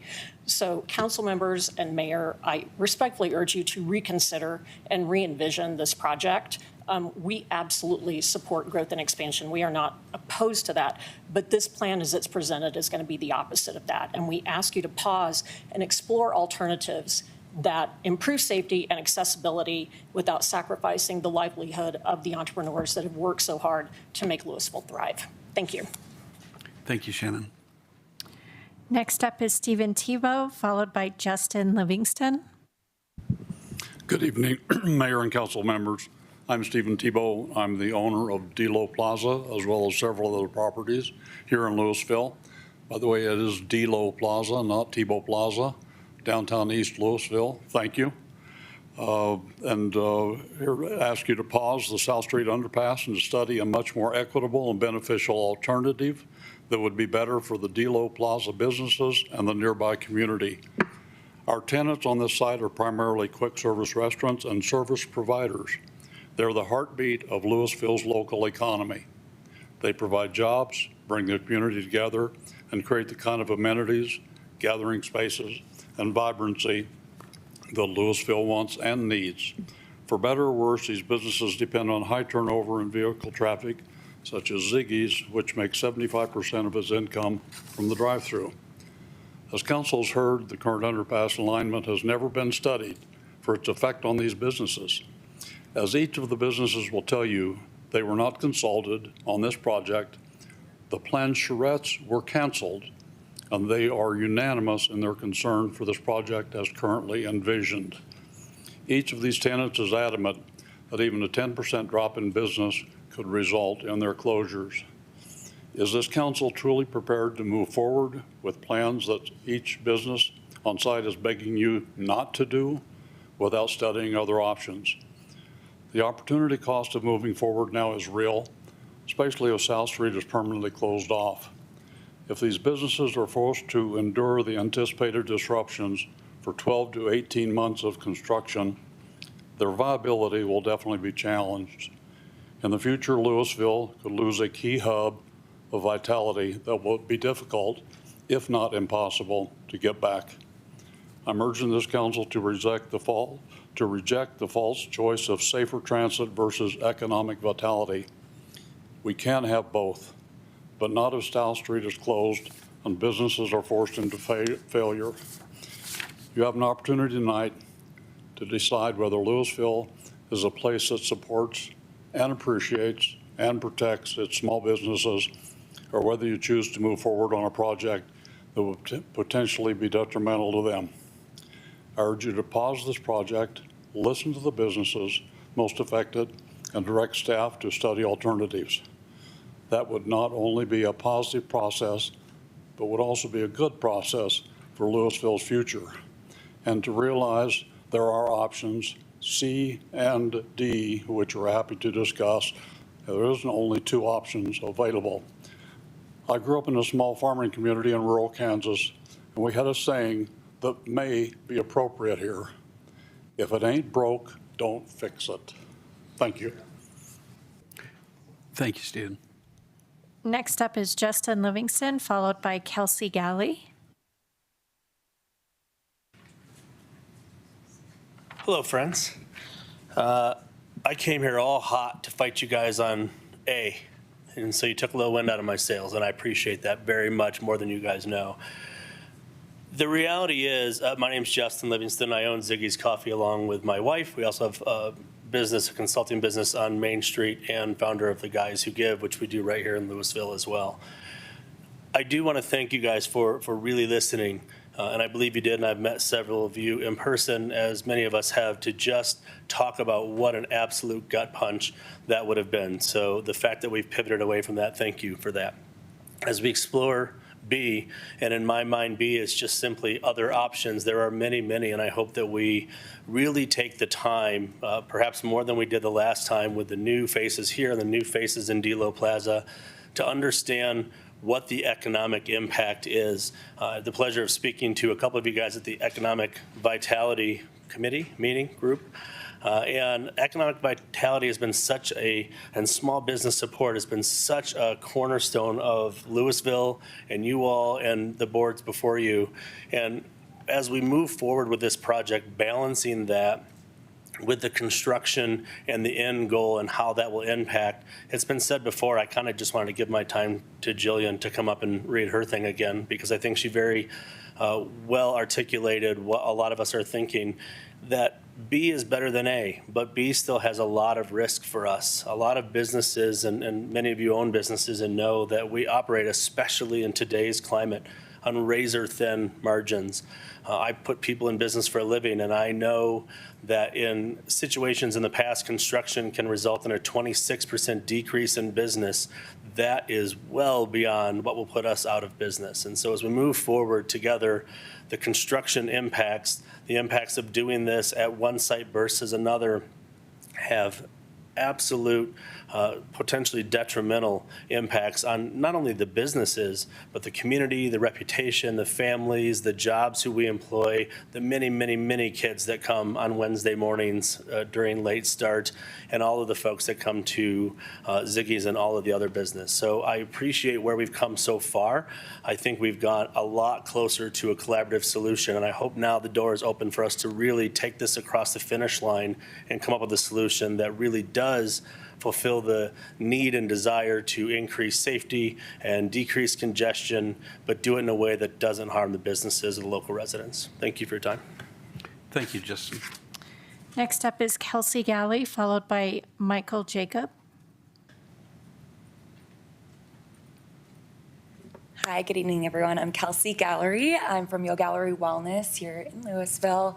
Honestly, this is my first time doing anything like this, so I had no idea what to expect. And watching my other co-business owners around, watch them come up here, I'm looking at all your faces, and I see that you're all, really listening. And that, I had this whole speech, and I kind of just, I'm going off script a little bit because I just feel very grateful to be heard. As a small business owner, we are a yoga and fitness studio, but our goal is to spread love. And I have never had a community like the one here in Louisville. We've been here for about 16 months, and the construction for us is the thing that would really hurt us the most. Construction causes traffic. We operate on a tight schedule, and we have specific class times, and if people can't get to them, we lose that revenue. Noise concerns, air quality concerns, things that people have already talked about.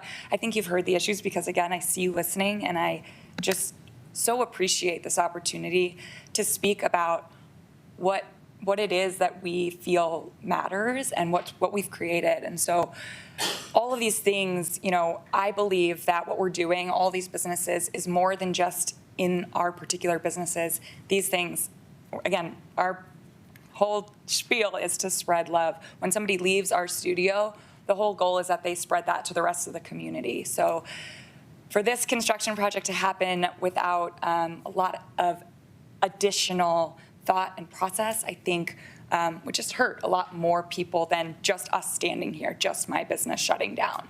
So I appreciate the opportunity. I want to echo all of the other business owners just in an opportunity maybe to halt the project. That would be my personal preference, to stop it altogether.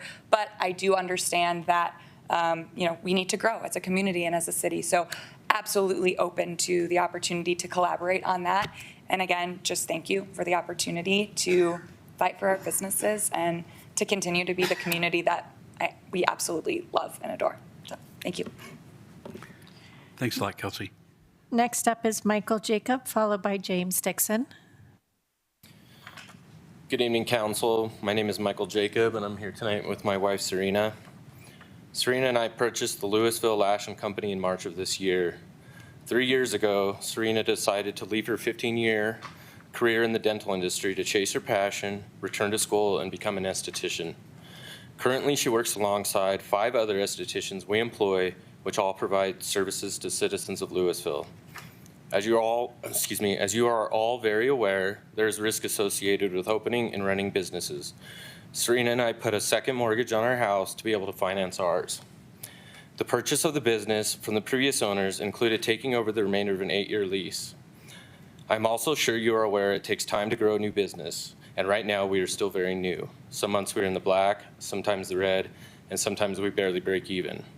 Our business provides aesthetic services, which include soft touch skin services and lash extension.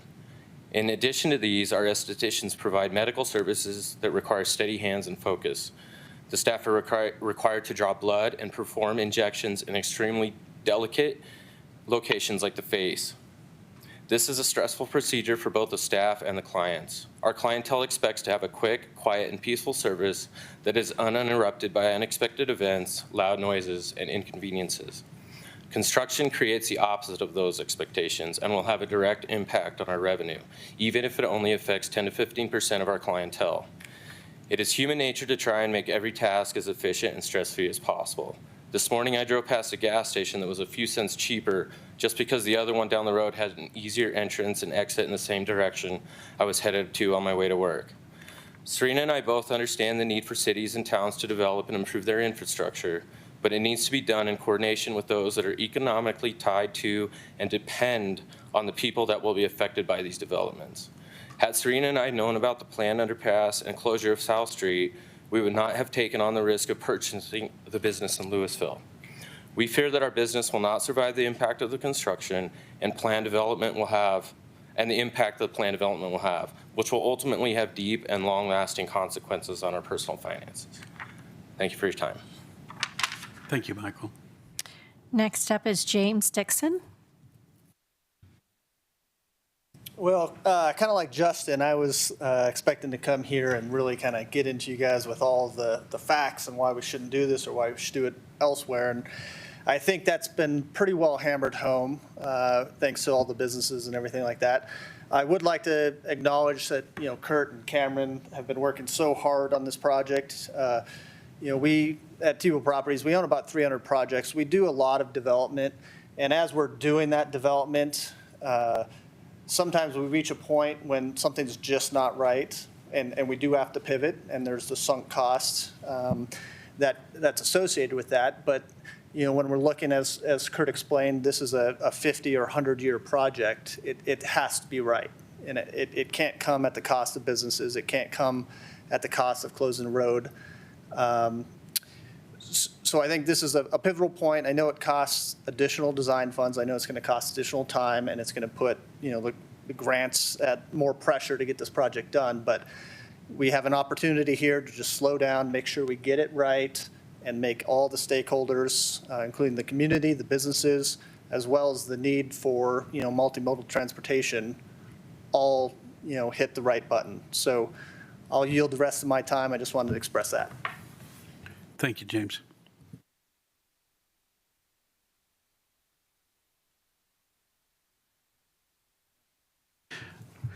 Then let's take it back to council for further comment and/or a motion. Yes, Member Tim. Yeah, and I really appreciate all the parties that are involved in this. I go through and I think about staff and the work they put in, council and our desire to do what's best for our community, and sometimes that is for individuals, sometimes that's for the greater good. The businesses that have come here and otherwise operate in that space and care so much, and the landowner who cares enough to be here and trying to work with the city to make it work, and then just the citizens at large that maybe aren't in the room and care deeply about all the decisions. So my hope is that we're doing our best, and I think we are, is to find a solution that works for the most people the best we can. And I did not recuse myself from this conversation, even though I consider Justin to be a good friend of mine, because he won't cut me in at all for any of his profits. So I have no financial gain at all. But I care, right? Like, just the fact that we're friends, fine, but I care about these businesses and I care about your experiences. And as a business owner myself, I understand the risks that we all put in to try to do something, and it could end up bankrupting us, and that's really scary. And so, this isn't as simple as I said, Justin, like, I think when we're done, there won't be a better location in all of Louisville to have a coffee shop, but will it be his?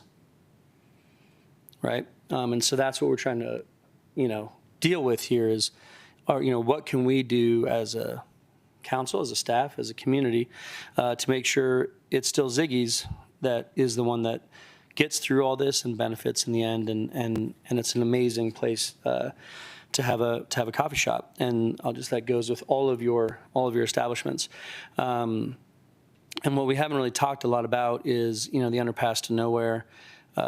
concept or this complaint or this idea, and I just want to at least speak to, the vision. We talk about, it's a 10-year, 20-year, 100-year plan, but Highway 42 from Broomfield to Longmont is getting not a facelift, a huge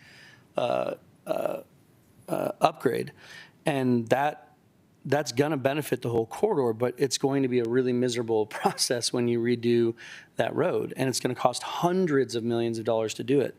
This underpass is going to cost, say, $10 million to do, and it's going to be a huge disruption. But these are both in hopes of making this corridor much, much better and bringing a commuter train to this location. And the hope is that people who want to go to Denver, want to go to Longmont, want to go to Westminster, are going to come to Delo Plaza to catch the train to go. And so they're going to be coming to this location to leave town. And that's good for you guys. And the people that are coming to town, even if I want to come here to go to Lulu's, I'm coming to your Delo Plaza, basically, and then heading out that way. Like, we're trying to make this area 20 years from now just a remarkable location. And the underpass is supposed to go to a north-south commuter bike path that goes from Broomfield to Longmont. And it's supposed to connect us better to Lafayette, both parking and trails, so cars and bikes and pedestrians, so that Lafayette is using this train station. And this is a vision for this place that started way before I got on council, and it'll be completed way after I'm gone. And as I joked to Justin, if it all works out 15 years from now, there's not a single human on this planet that's going to make nice work, Caleb. That's not what we're here for, right? But I hope that comes to fruition 15 years from now. So it's a long speech, and I apologize for that, but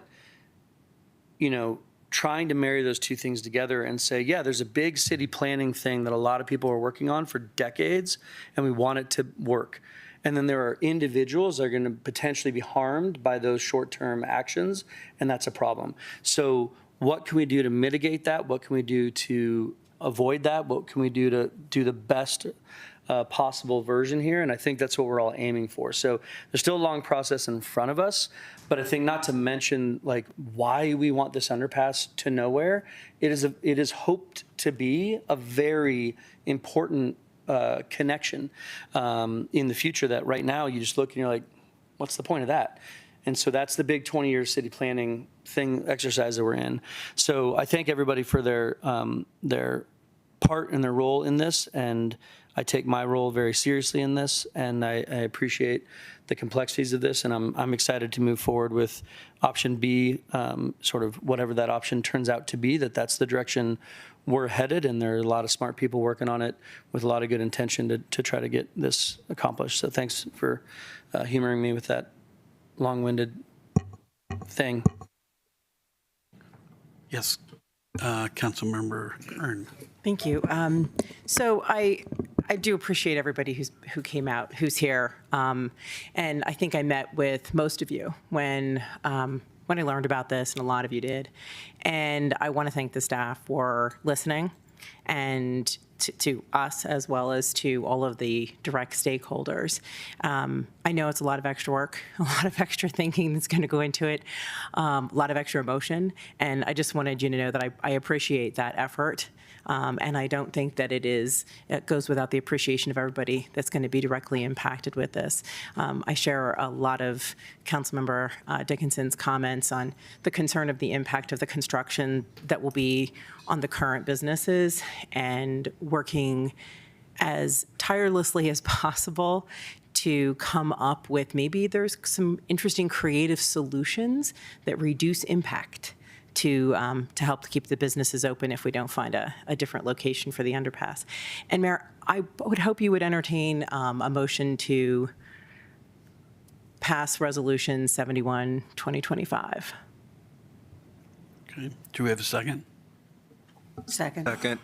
Okay, comment? Option B, I should specify. Yeah, just Everyone is, to okay. be clear, you're I'm sorry, yes, thank you. you're suggesting that we pass resolution number 71, series 2025, a resolution approving an agreement with Kimley Horn and Associates for the South Street Underpass Project, option B design. That keeps the South Street open to vehicular traffic. Thank you. Now we've got a motion and a second.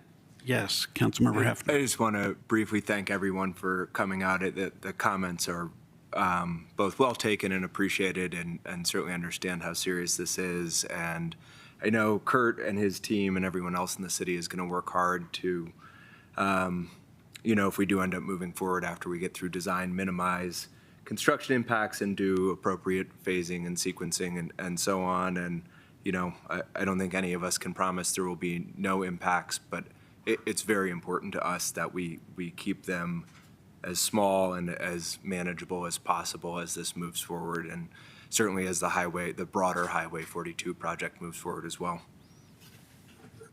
Councilmember Fahey. Yeah, I want to reiterate what everyone else has already said. I think it's going to be a great project when it's done, and it is going to serve a very useful purpose for bikes and pedestrians and bringing more customers to the businesses in the Delo Plaza.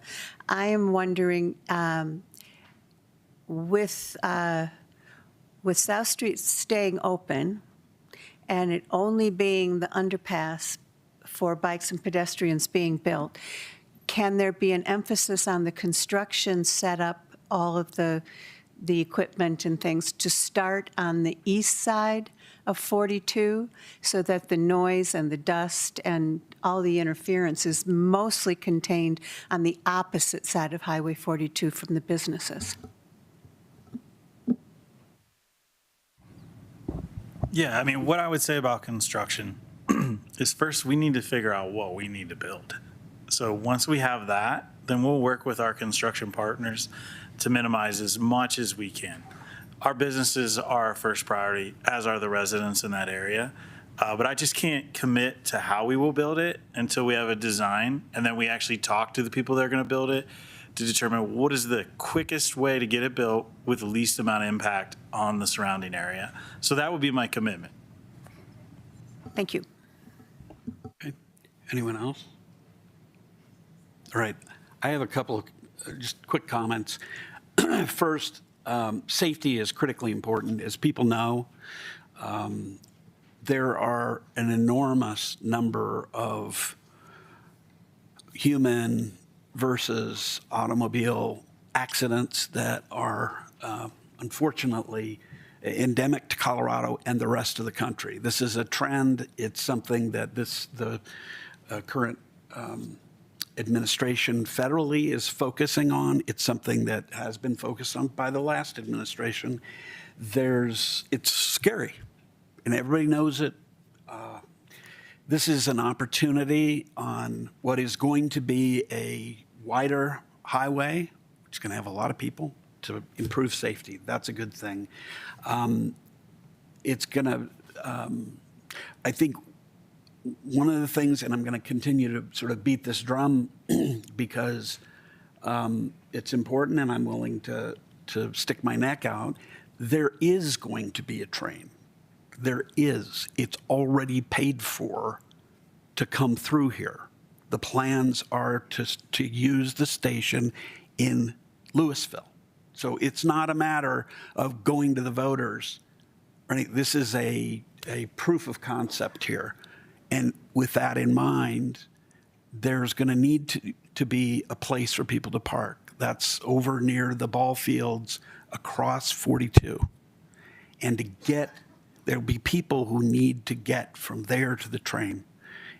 Only going to be a kiss and ride next to the train. It's not going to be a bunch of parking there. So bear that in mind. And another piece of it is that the Transportation Master Plan has this. Serves the purpose of that, and that has been approved by council. So, I think along with the other concerns that have been raised, that's kind of the reason for being. And the cost is only going to go up if we don't do something as soon as we can. That said, I care very deeply about the impacts that all of you have raised. They're hugely important. We don't want people to go out of business because of this. Absolutely not.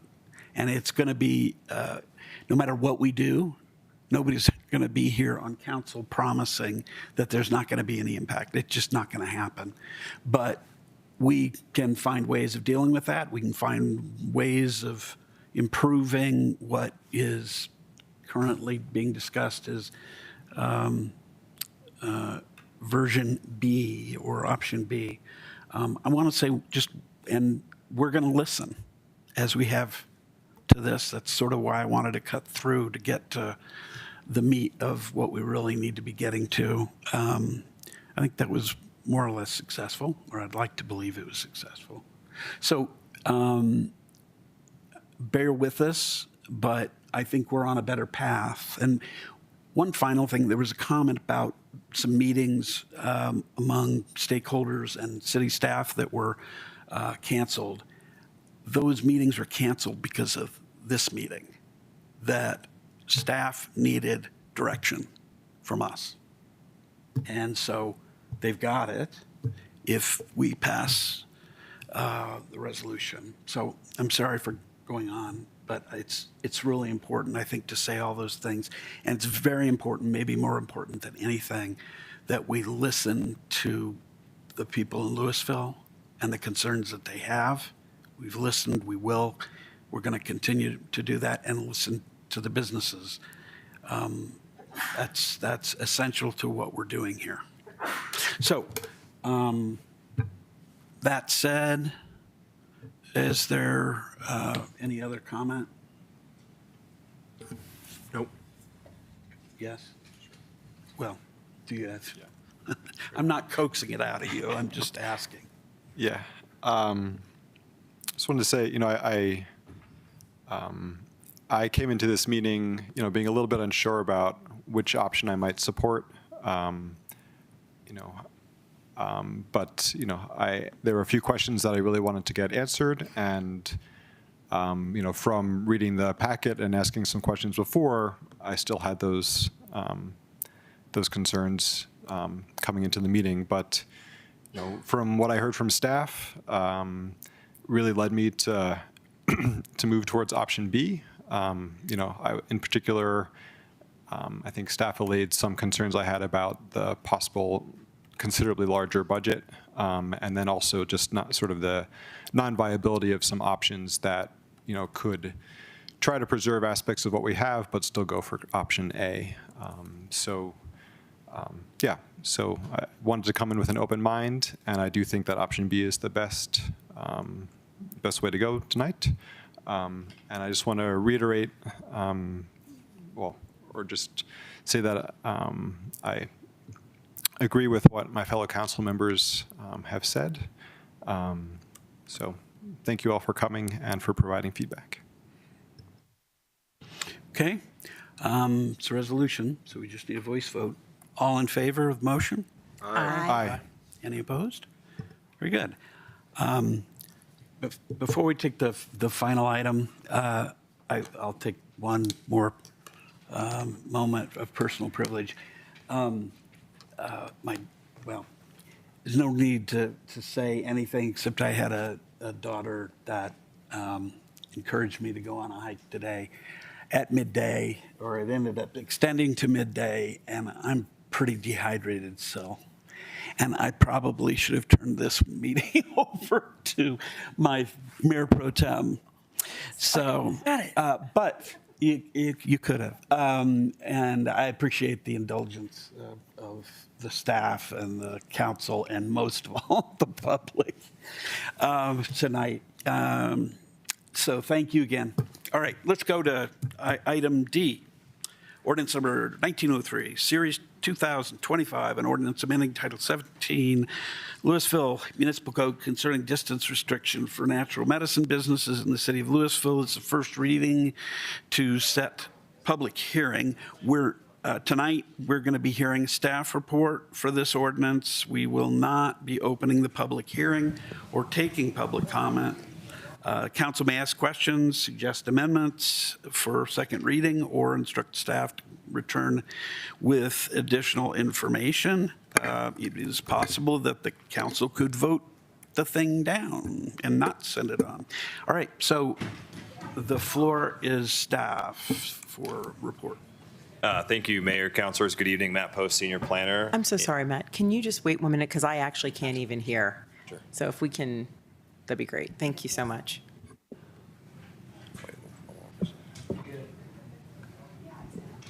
Okay, great. Thank you. Yeah. Good evening, Mayor, councilors. Matt Post, Senior Planner, Community Development. The item before you tonight is the first reading of Ordinance 1903, amending Title 17 of the Municipal Code to update the method of measuring required separation distances between natural medicine businesses and schools and childcare facilities. This ordinance is before you tonight at the request of council. I apologize this took so long to get in front of you, but hopefully we can get this pushed through. Just as a quick reminder, in November of 2022, Colorado voters approved Proposition 122, which along with Senate Bill 23290 decriminalized the possession, cultivation, sharing, and use of psilocybin and other related substances. The new state law designated psilocybin and those related substances as natural medicine. The state law paved the way for the establishment of natural medicine businesses and required that local jurisdictions allow them. While we are restricted from prohibiting those uses, if you recall, we are allowed to regulate their time, place, and manner. Natural medicine businesses include natural medicine healing centers where natural medicine is administered in a supervised and clinical setting. And it also includes facilities for the cultivation, manufacturing, and testing of natural medicine. All of these businesses are referred to, or all of these uses rather, are referred to as natural medicine businesses collectively. And so in December of 2024, the City Council adopted Ordinance 1887, which permitted natural medicine businesses throughout the city of Louisville. Moving on to the proposal, again, I think as you all recall, the state law includes a provision requiring that natural medicine businesses or natural medicine services is actually the language in the state law, that those services be conducted in a building that is located at least 1,000 feet from licensed childcare facilities and schools. The law specifies that that distance is to be measured as a direct line from the nearest property line of the school or childcare facility to the nearest portion of the building or unit where the natural medicine service is taking place. It is important to note, however, that the law also allows local jurisdictions to vary those distances, provided that any variation does not unreasonably restrict the establishment of natural medicine businesses. The city council at the time elected to adopt a property line to property line buffer measurement as opposed to the direct pedestrian route. In preparing the original staff recommendations, I think staff emphasized that the property line to property line approach would be easier to administer for staff, potentially easier for business owners, but then also would ensure that natural medicine use restrictions are in place for commercial centers where schools and childcare facilities are most heavily located and most dense in the city. But again, based on the direction that we've received, we're presenting this amendment tonight that would update the method of measurement for separation requirements, and it would adopt the direct pedestrian route method.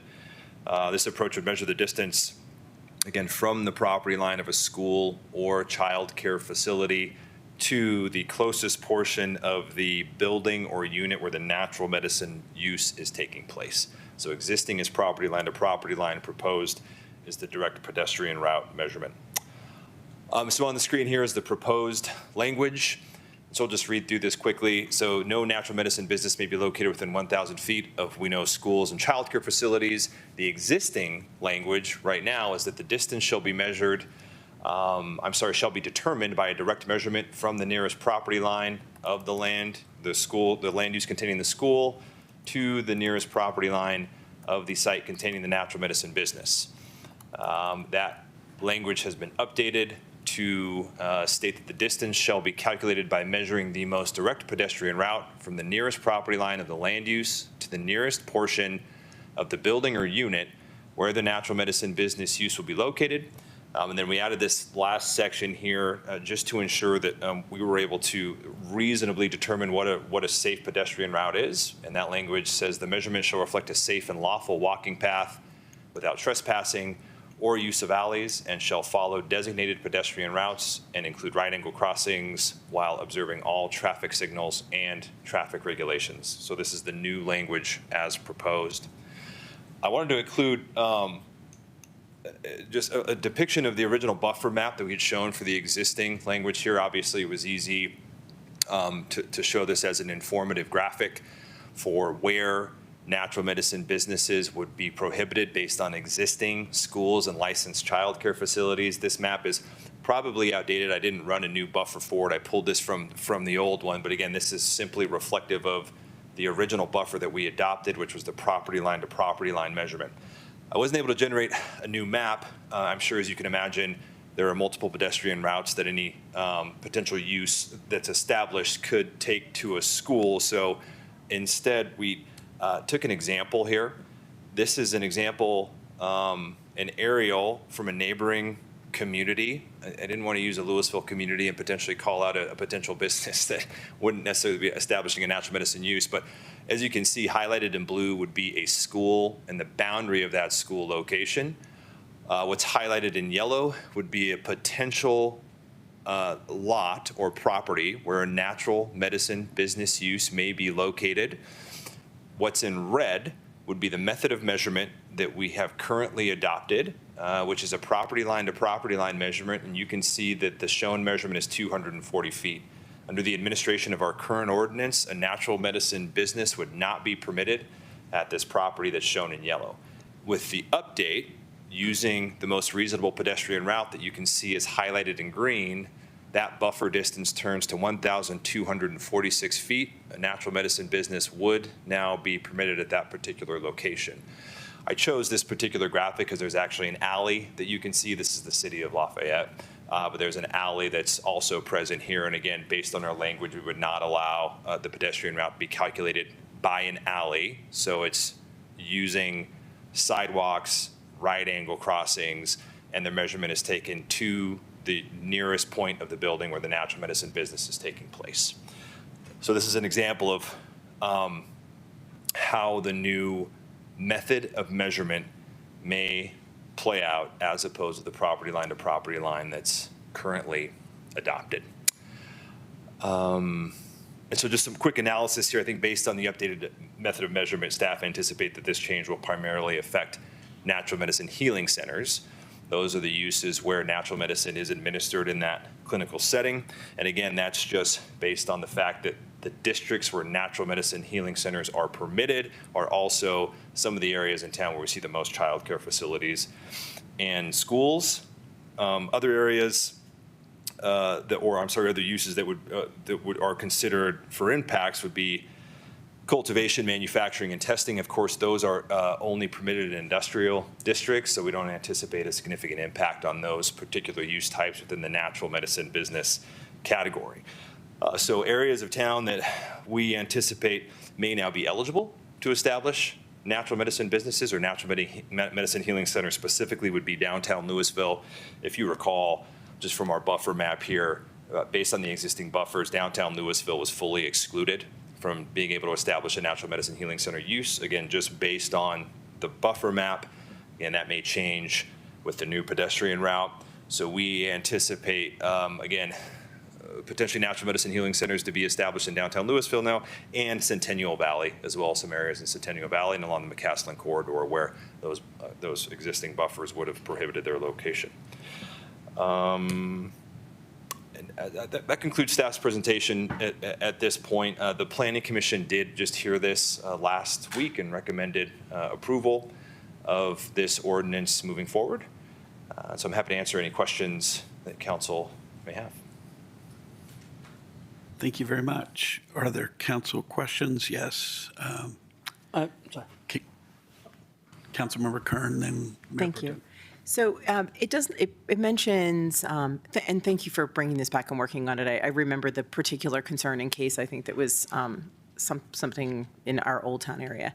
I am concerned about excluding alleys from people, like, because we are talking about the safety of our children, and our children are going to walk in alleys, and somebody who might be trying to come to them is going to be walking in an alley.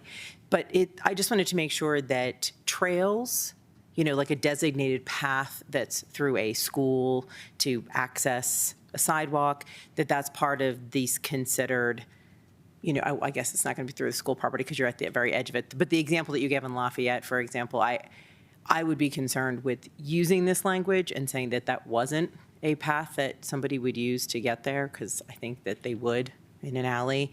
But this will not exclude trails, is that correct? Yeah, this wouldn't exclude trails specifically. I think in address your question about alleys, we looked at some other jurisdictions that have adopted similar language. I think we just wanted to ensure a reasonable method with which we could establish a direct pedestrian route. And we feel obviously alleys are maybe not the most comfortable pedestrian way for folks to actually utilize. Obviously, people use them on a daily basis. But we felt it appropriate to exclude the use of alleys when we were calculating the direct pedestrian measurement, because pedestrian sidewalks are the more common and safe form of pedestrian transportation, and it provides direct access to those right-angle crossings and crosswalks, which would allow for, again, just ensuring safe pedestrian route and travel, and then observation of traffic regulations as well. Okay, thank you. Yeah, so I appreciate the work and I support this generally. And so if you bring up the Lafayette map, just trying to understand, you obviously have some sort of, way of determining this when an application comes in. The application is the yellow box. You're looking at the green school. You've picked the northwest corner because that is the closest spot to get to the yellow. You haven't picked the front door of the school, for instance. You've picked an exit point that is actually, so I can imagine if I was the yellow businessman, like, nobody leaves the school from there. What are you talking about? If you're going to exclude the alley, shouldn't it be from the front door or natural exit points? So you have a way of establishing the language where this isn't a debate, where staff is determining, there's some calculation here that's not arguable when determining the exit point from the school. Just like the entrance point to the building, I can see the green line ends at the start, not the front door of the building, the start of the building, not the parking lot, the building, right? So those rules, so is that clear as day when you're evaluating a permit or a license? Yeah. Yeah, I think we feel this is the most appropriate way to administer the pedestrian route. It also aligns with state language, brings us into alignment with state language, which indicates that the measurement is taken from the property line of the school to the nearest point of the building. Again, we added that additional pedestrian route language in there, but I think obviously we'll default to the shorter route that's available. For example, we wouldn't take it right to the right and then up, because that would just artificially inflate the overall distance. So I think just by default, we'll utilize the shortest distance that's available as well. Okay, I appreciate it. Okay, other questions? Okay, any proposed amendments or other comments tonight? We can obviously do that at the meeting, but that is permitted under our ordinances. And so if anybody has anything. I move that ordinance number 1903, series 2025, pass on first reading and that public hearing be set for Monday, November 3rd, 2025 at 6 p.m. Second. Okay. Let's see, all in favor? Aye. Aye. Aye. Any opposed? Good. City Attorney's report is next. I have no report. Thank you, Mayor. All right, there's, next item is identification of future agenda items. Does anybody have an agenda item that they would like to propose? Okay. Yes, Councilmember Cooperman. We keep receiving emails about e-bikes, and I keep hearing from constituents about e-bikes. And so I think on the draft work plan that staff sent out, there was a placeholder for possibly more discussion or consideration of e-bike policy. And I am wondering if maybe we should think about moving that forward to a closer date.